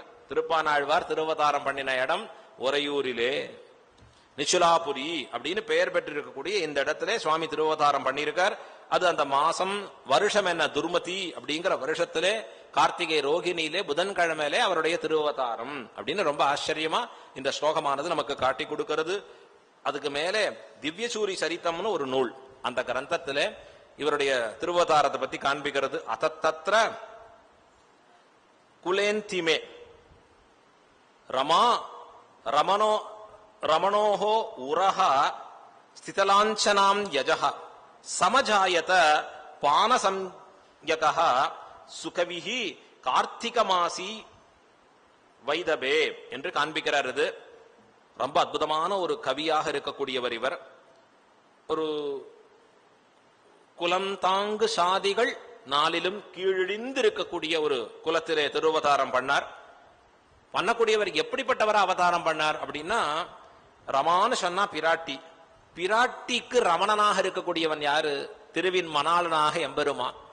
அவனுடைய உரஹா என்று சொன்னால் திருமார்புன்னு பேரு. அந்த திருமார்பில இருக்கக்கூடிய ஒரு மறு, அந்த ஒரு சின்னம் இருக்கு எம்பெருமானுடைய திருமார்பில இருக்கக்கூடியது, அதுதான் ஸ்ரீவத் சாங்கம் அப்படின்னு பேரு. அந்த ஸ்ரீவத் சாங்கத்தின் அடையாளமாக அம்சமாக அவதரித்தவர் இவர்.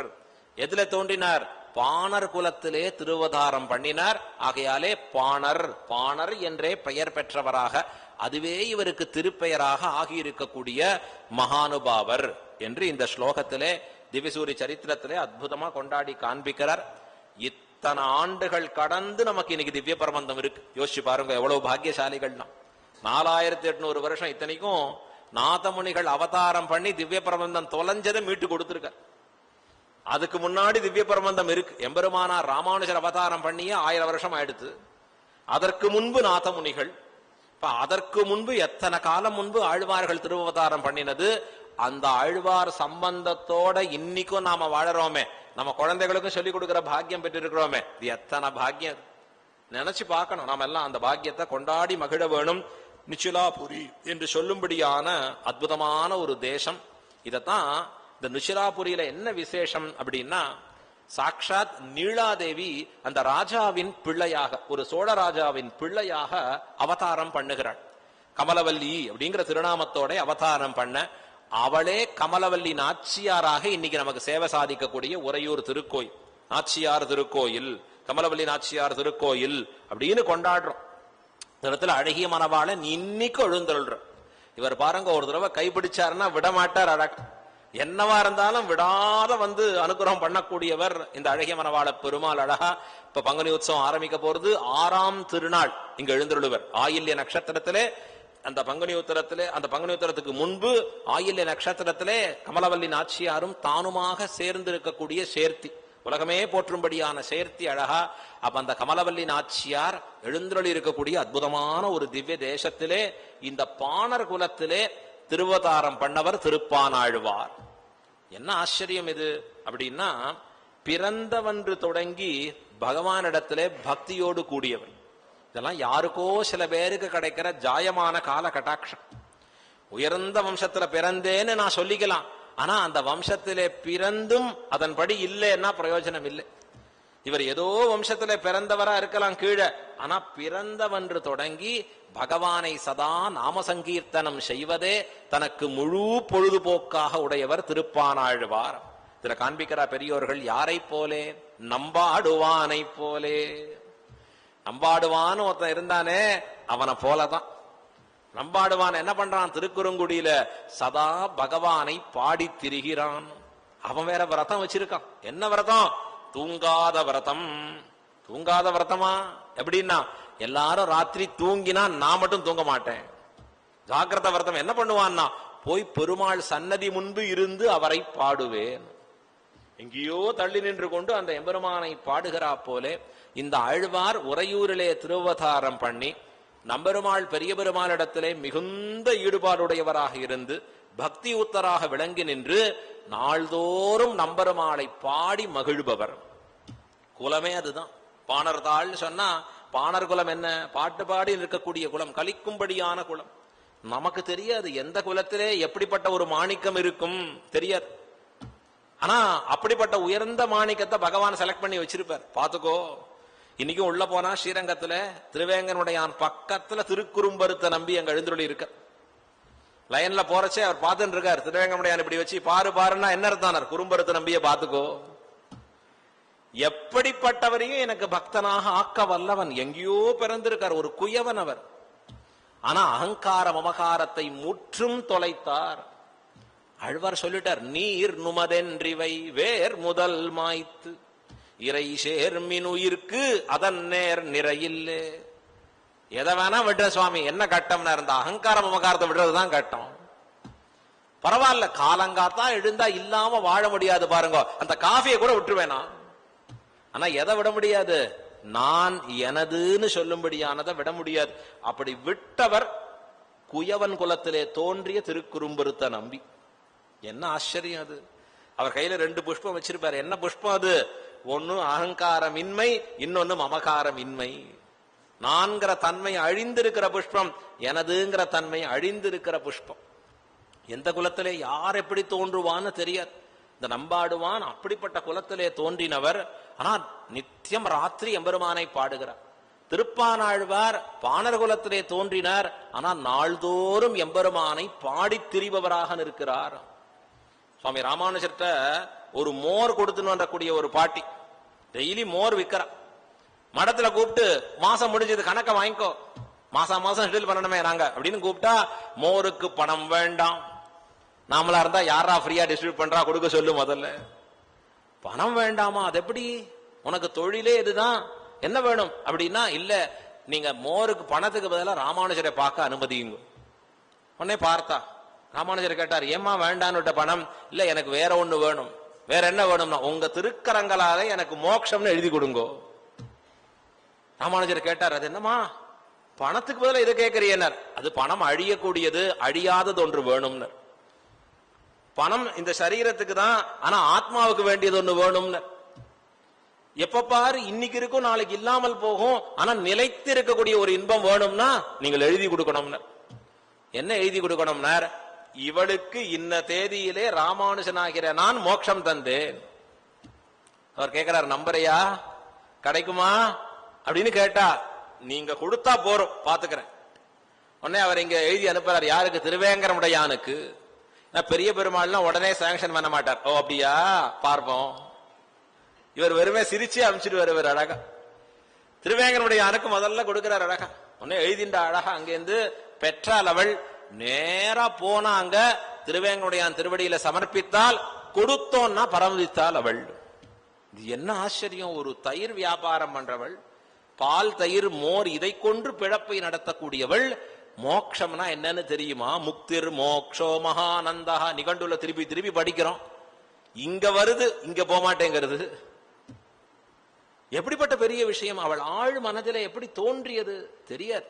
எந்த குலத்திலே யார் எப்படி உயர்ந்திருக்கக்கூடிய பக்தியிலே இருப்பார்கள் நாம் அறியோம். அதை யார் அறிந்தவன்? நாம் பகவான் தான் அறிந்தவன். அதை அப்ப அந்த பாணர் குலத்திலே தோன்றினாலும் எப்பொழுதும் பகவானை பாடி திரிபவர். ஒரு பக்தன்னா எப்படிப்பட்டவனா இருக்கணும்? பகவான் சொல்றத கேட்டு நடப்பவனுக்கு தான் பக்தன்னு பேரு. முதல்ல அவன் பக்தனுக்கு அடிப்படை தன்மை ஆஸ்திகனாக இருக்க வேணும். ஆஸ்திகன்னா வேதம் சொல்லி இருக்கிறது, சாஸ்திரம் சொல்லி இருக்கிறது, இதெல்லாம் உண்மைன்னு ஏற்றுக்கொண்டு வாழ வேணும். பார்த்து சொன்னார், சார் அவர் பெரிய பக்தன் சார், அவரை போல பக்தன் ஆக முடியுமா? என்ன எப்ப பாரு கோயிலே சுத்தின்டே இருக்கார். அவரை கூப்பிட்டு கேட்டோம், அப்பா கோயிலை சுத்தின்டே இருக்கேன், நீங்க வேற சுகர் போகணும்னா சுத்துங்கிறான், வேற இடத்துல போனா கட்டமா இருக்கு, இங்க சுத்துவோமேன்னு சுத்தின்னு இருக்கேன். இப்ப அது பக்தன் ஆக முடியுமா? இல்ல. ஆஸ்திகத்தில் நிலைத்தவனாக இருக்க வேணும். பொய் இருக்கு, அவன் போய் பக்தன் ஆக முடியுமா? இல்ல. பகவான் சொல்லி இருக்கிற அர்த்த விசேஷங்களை கேட்டு உணர்ந்து அதன்படி நடக்கல, பக்தன் ஆக முடியுமா? முடியாது. பகவான் விதிச்சிருக்கக்கூடிய விதிகளை, சாஸ்திரத்தை ஏற்று நடப்பவனுக்கு தான் பக்தன் அப்படின்னு பேர். இப்போ ஒருவன் போய் சொல்றான், பா நான் தான் எங்க அப்பாக்கு தலை சிறந்த பையன். எப்படிடா சொல்ற? அவர் சொத்தெல்லாம் எழுதி வாங்கிட்டேன். சாப்பாடு போட்டியா? சாப்பாடு மட்டும் போடாம அமிச்சுட்டேன். இப்ப அவன் தலை சிறந்த பிள்ளை ஆக முடியுமா? பகவான் சொல்லி கொடுத்தத, சாஸ்திரம் சொன்னத கேட்டு நடப்பவனுக்கு தான் பக்தன்னு பேர். இந்த ஆழ்வார் எப்படி தெரியுமா இருந்தார்? நான் குலம் தாங்கு சாதிகள் நாளிலும் நான் பிறக்கவில்லை, குலங்களாய ஈரிரண்டிலும் பிறந்திலேன். ஆகையால நான் போய் எம்பெருமானை நாள்தோறும் சேவிக்கிற பாக்கியம் கிட்ட பெறாதவன் நானே. போய் எம்பெருமானை எனக்கு எங்க சேவிக்க முடியும்? சாஸ்திரம் சொல்றது இன்னென்ன வர்ணத்துல இன்னென்ன பிறப்பிலே பிறந்தவன் எந்த நிலையிலிருந்து எம்பெருமானை அனுபவிக்க வேணும், எப்படியெல்லாம் அவன் நடந்து கொள்ள வேணும், சாஸ்திரம் சொல்றது. பகவான் அந்த சாஸ்திரத்தின் படி நடப்பவர்களை என் பக்தன்னு சொல்றான். ஏன்? சாஸ்திரம் வேதம் என்னுடைய ஆக்ஞை, ஸ்ருதி ஸ்மிருதிர் மமைவாக்ஞா.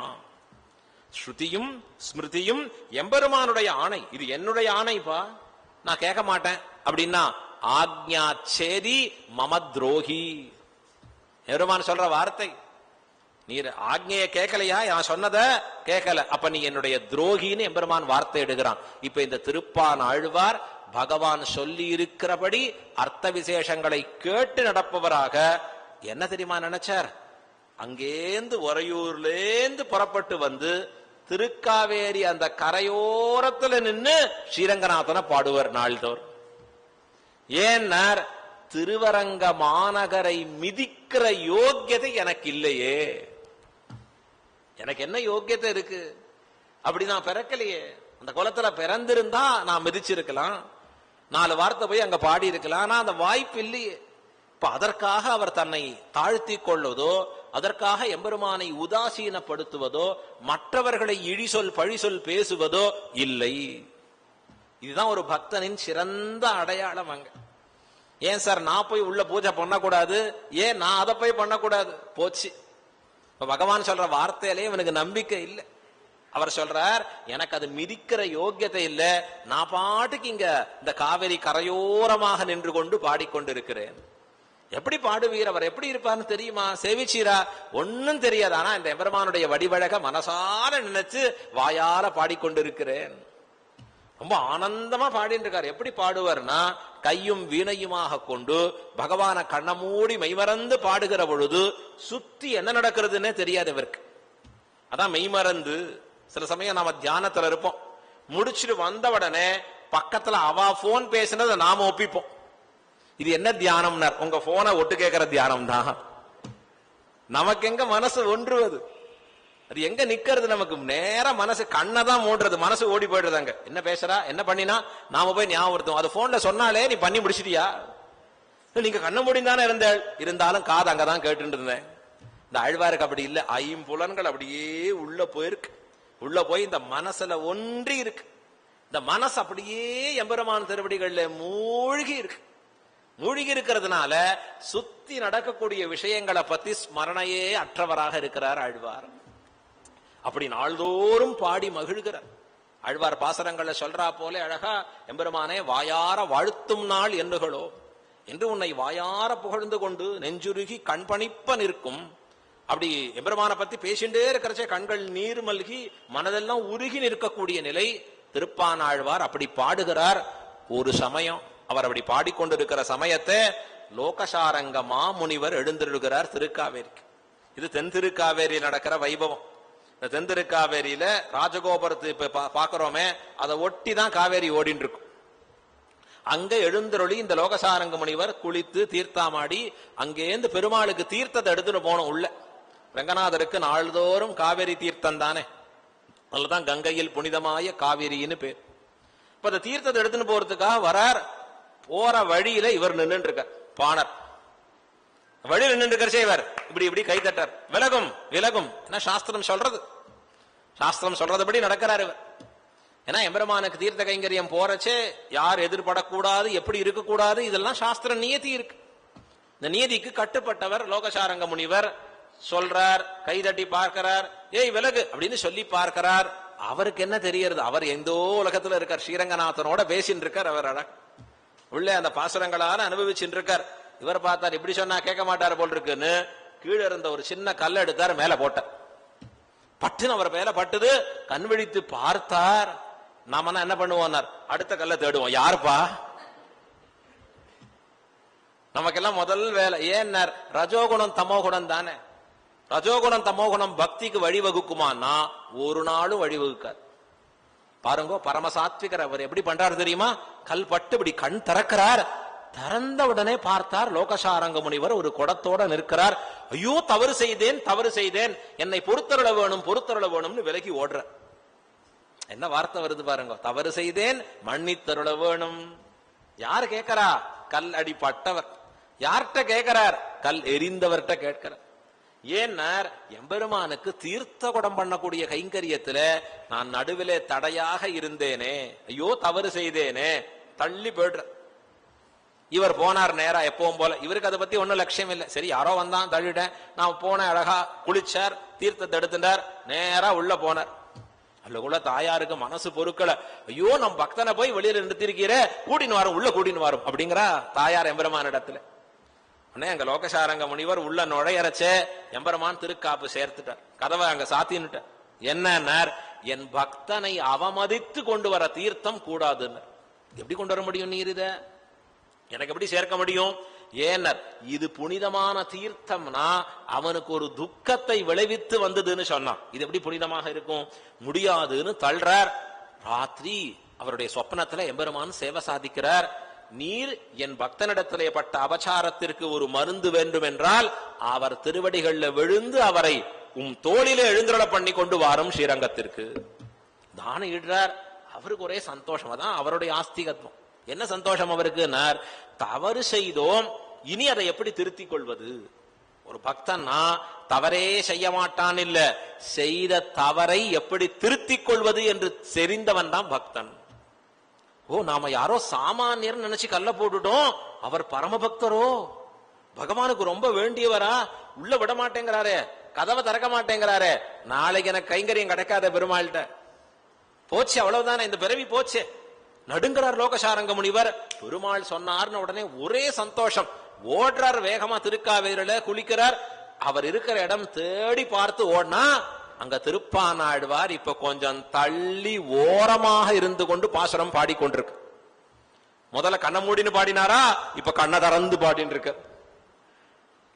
ஏன்னார், நேத்தி தெரியாம தப்பு பண்ணிட்டோம், இன்னைக்கு தெரிஞ்சே தப்பு பண்ணக்கூடாது, தப்பு நம்ம கிட்ட வந்துடக்கூடாது. அப்ப என்ன பண்றாருன்னா கண்ணை திறந்து பார்த்துட்டு இருக்கார். லோகசாரங்க முனிவர் இவரை நோக்கி வேகமா வரார். அவரை பார்த்தாருன்னு இவருக்கு நடுக்க ஆரம்பிச்சு, ஐயோ நேத்து இவர்கிட்ட தானே தவறு செய்தோம், அபச்சாரப்பட்டோமே இவர் திருவடிகள அப்படின்னு யோசித்து விலகி நிற்க இவர் லோகசாரங்கர் வரார். பானரே பானரே அப்படின்னு கொண்டாடி ஓடி வரார். அவர் இவருக்கு ஒண்ணுமே புரியல. ஐயோ இன்னைக்கு பேரை வேற சொல்லிட்டு வராரு, எதற்காக ஓடி வரார் அப்படின்னு அவர் ஓடி வந்து நிற்க அவர் இவர் மேல விழுந்து பிடிக்கணும்னு வரார் லோகசாரங்க முனிவர். இவர் மேல விழுந்து பிடிச்சிடணும். அவர் பாப்பறார், ஐயோ என்ன பிடிச்சா என்ன ஆகும்னு அவர் பயந்து ஓடுறார் பின்னாடி. எப்படின்னா லோகசாரங்க முனிவர் பானரேன்னு மேல் விட புக இவர் வார்த்தை சொல்றாராம், அடியேன் அடிப்பானன் அடிப்பானன் என்று இராய்க்க. அற்புதமான பதங்கள். அடியேன் அடிப்பானன். அடிப்பானன்னா என்ன?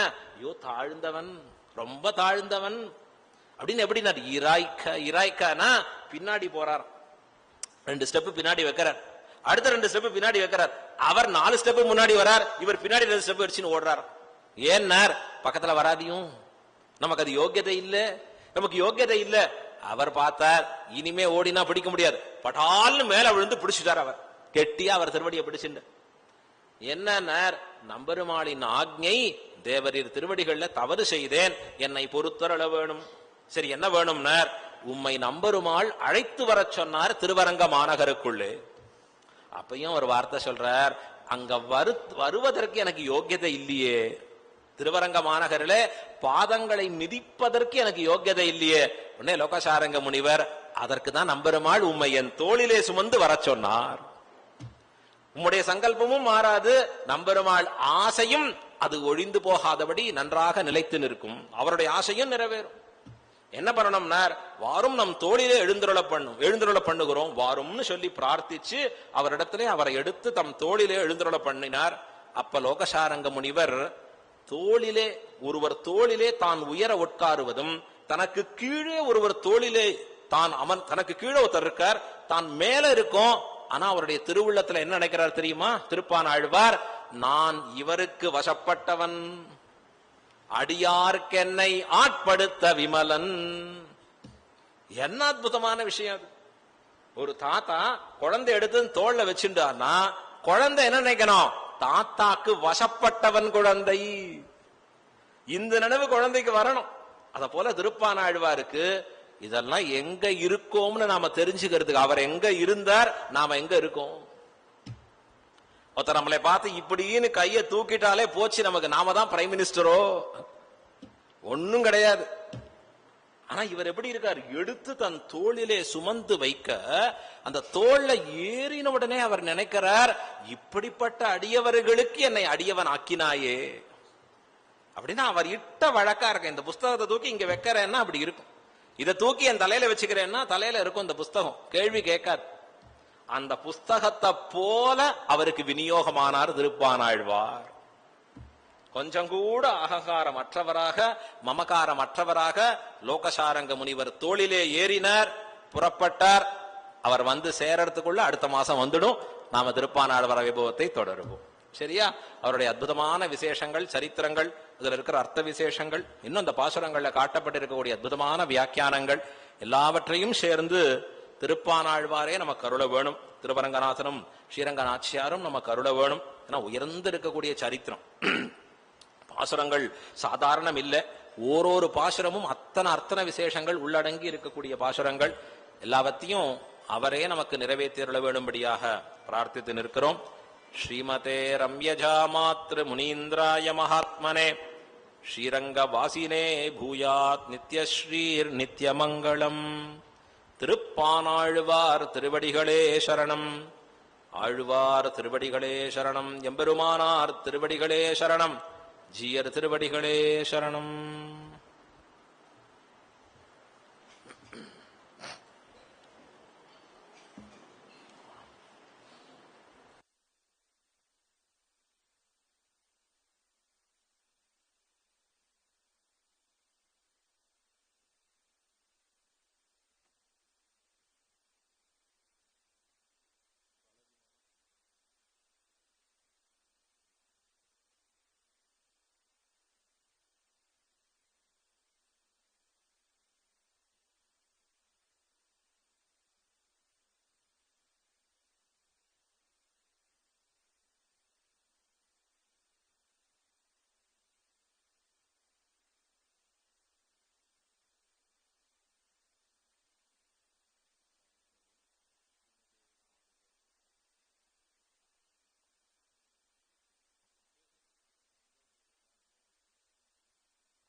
சுவாமிகள் நம்மளை திருப்பானாழ்வாரா, அதாவது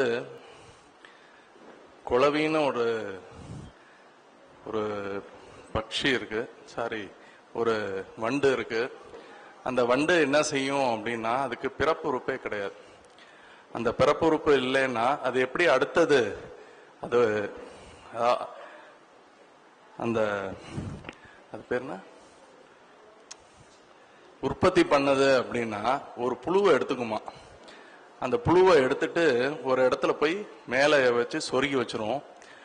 அந்த ஹார்மோனால அந்த குளவி என்ன செய்யும், எச்சில வச்சு கொத்திக்கிட்டே இருக்கும். கொத்தி கொத்தி கொத்தி கொத்தி பார்த்தா அந்த புழுவை அந்த குளவியா மாத்திடும். அந்த மாதிரி சுவாமி இப்ப நம்ம குளவியா நம்ம கிட்ட வந்திருக்காரு, நம்ம புழுவா இருக்கோம். அது மட்டும் இல்லாம அந்த குளவி என்னவா இருக்கு அப்படின்னா, நம்ம திருப்பானாழ்வாரா இருக்காரு. அந்த திருப்பானாழ்வாராக நம்ம ஆகிறதுக்கு இப்ப புழுவா இருக்கோம். கூடிய விரைவில் இந்த கொண்டல் வண்ணனை கோவலனாய் வெண்ணை உண்ட வாயன் அந்த பாசுர தப்ப நம்ம கண்டிப்பா திருப்பானாழ்வாராவே ஆக போறோம். கண்டிப்பா நம்ம இறைவன்கிட்ட நமக்கு கண்டிப்பா பரமபதம் உண்டுன்றத சுவாமிகள் அன்னைக்கு கண்டிப்பா அந்த சாற்றுமுறை உற்சவத்துல நமக்கு ஒரு பாக்கியத்தை தந்தருள்ள போறாங்க. இந்த பாக்கியம் எல்லாருக்கும் கிடைக்கணும்னு தான் இந்த ஒவ்வொரு வாட்டியும் நம்ம ஆசைப்படுறோம். நிறைய பேருக்கு இது கிடைக்கணும்னு, நிறைய பேருக்கு போய் சேரணுன்றதுக்காண்டி நம்ம ஹரிஹரன் மாமா இதை ஒவ்வொரு மாதமும் இதை ஒளிபரப்புறதுக்கு அவங்க எழுந்தருள இருக்காங்க. அவங்களுக்கு இந்த கைங்கரிய சபையின் சார்பாக, திருக்கட்சி நம்பி கைங்கரின் சபை சார்பாக நன்றியை தெரிவித்துக் கொள்கிறோம். அது மட்டும் இல்லாம லைவ் போடுறாங்கன்றதுக்காண்டி யாரும் நேரா அனுபவிக்காம இருக்காதீங்க. சுவாமிகள் அன்னைக்கு சொன்ன மாதிரி எப்படி சமைப்பது எப்படி அப்படின்றத பார்த்துட்டு நம்ம சாப்பிட முடியாது. நேரா அனுபவிச்சாதான் அதோட உணர்வை அனுபவிக்க முடியும். நம்ம கண்டிப்பா திருப்பானாழ்வாரா ஆவோம். நமக்கும் பகவான் நம்மளை எப்படி அவர் போய் கலந்தாரோ அதே மாதிரி நம்மளும் போய் அவரோட போய் கலந்துருவோம். கண்டிப்பா நம்ம ஒரு இடம் உண்டு திருநாடுல. கண்டிப்பா நீங்க எல்லாரும் ஒவ்வொரு மாதமும் 3 நாளைக்கு யார் யாரு உங்க நம்பரை வாட்ஸ்அப்ல கொடுக்கலையோ அவங்க அந்த கையெழுத்து போட்ட புஸ்தகத்துல உங்க போன் நம்பரை, செல் நம்பரை கொடுத்துட்டீங்கன்னா இந்த நிகழ்ச்சி நடைபெற இருக்கிறத அந்த இதை போஸ்ட் பண்ணுவோம். அவசியம் எல்லாரும் கலந்துக்கணும்னு பிரார்த்திச்சுக்கிறோம். இப்ப நம்ம திருக்கட்சி நம்பி கைங்கரிய சபையின் சார்பாக மெம்பர்கள் அனைவரும் வந்திருந்து சுவாமிகளுக்கு மரியாதை செலுத்தும்படி கேட்டுக்கொள்கிறேன்.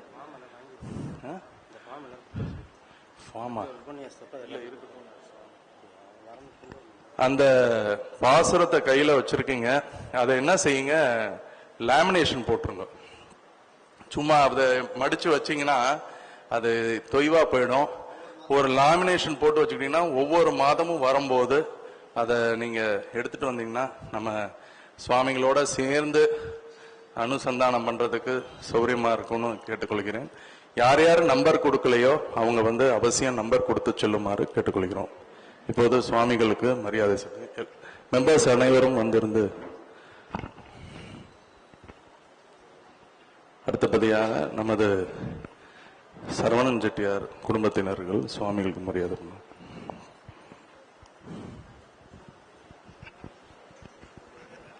நமக்கு உன்னையோன்னு நான் எல்லாத்தையும் பிரார்த்திச்சுக்கிறேன். சுவாமி சொன்னது போல ஒவ்வொரு வாட்டியும் ஒருத்தர் மட்டும் இல்ல 2 பேரையாவது அழைச்சிட்டு வரணும்னு சொல்றாரு சுவாமி. எவ்வளவு பேரை முடியுமோ அவ்வளவு பேரை நம்ம எல்லாருக்கும் இந்த பாக்கியம் கிடைக்கணும்னு பிரார்த்திச்சுக்கிறேன். ராமகிருஷ்ணன்.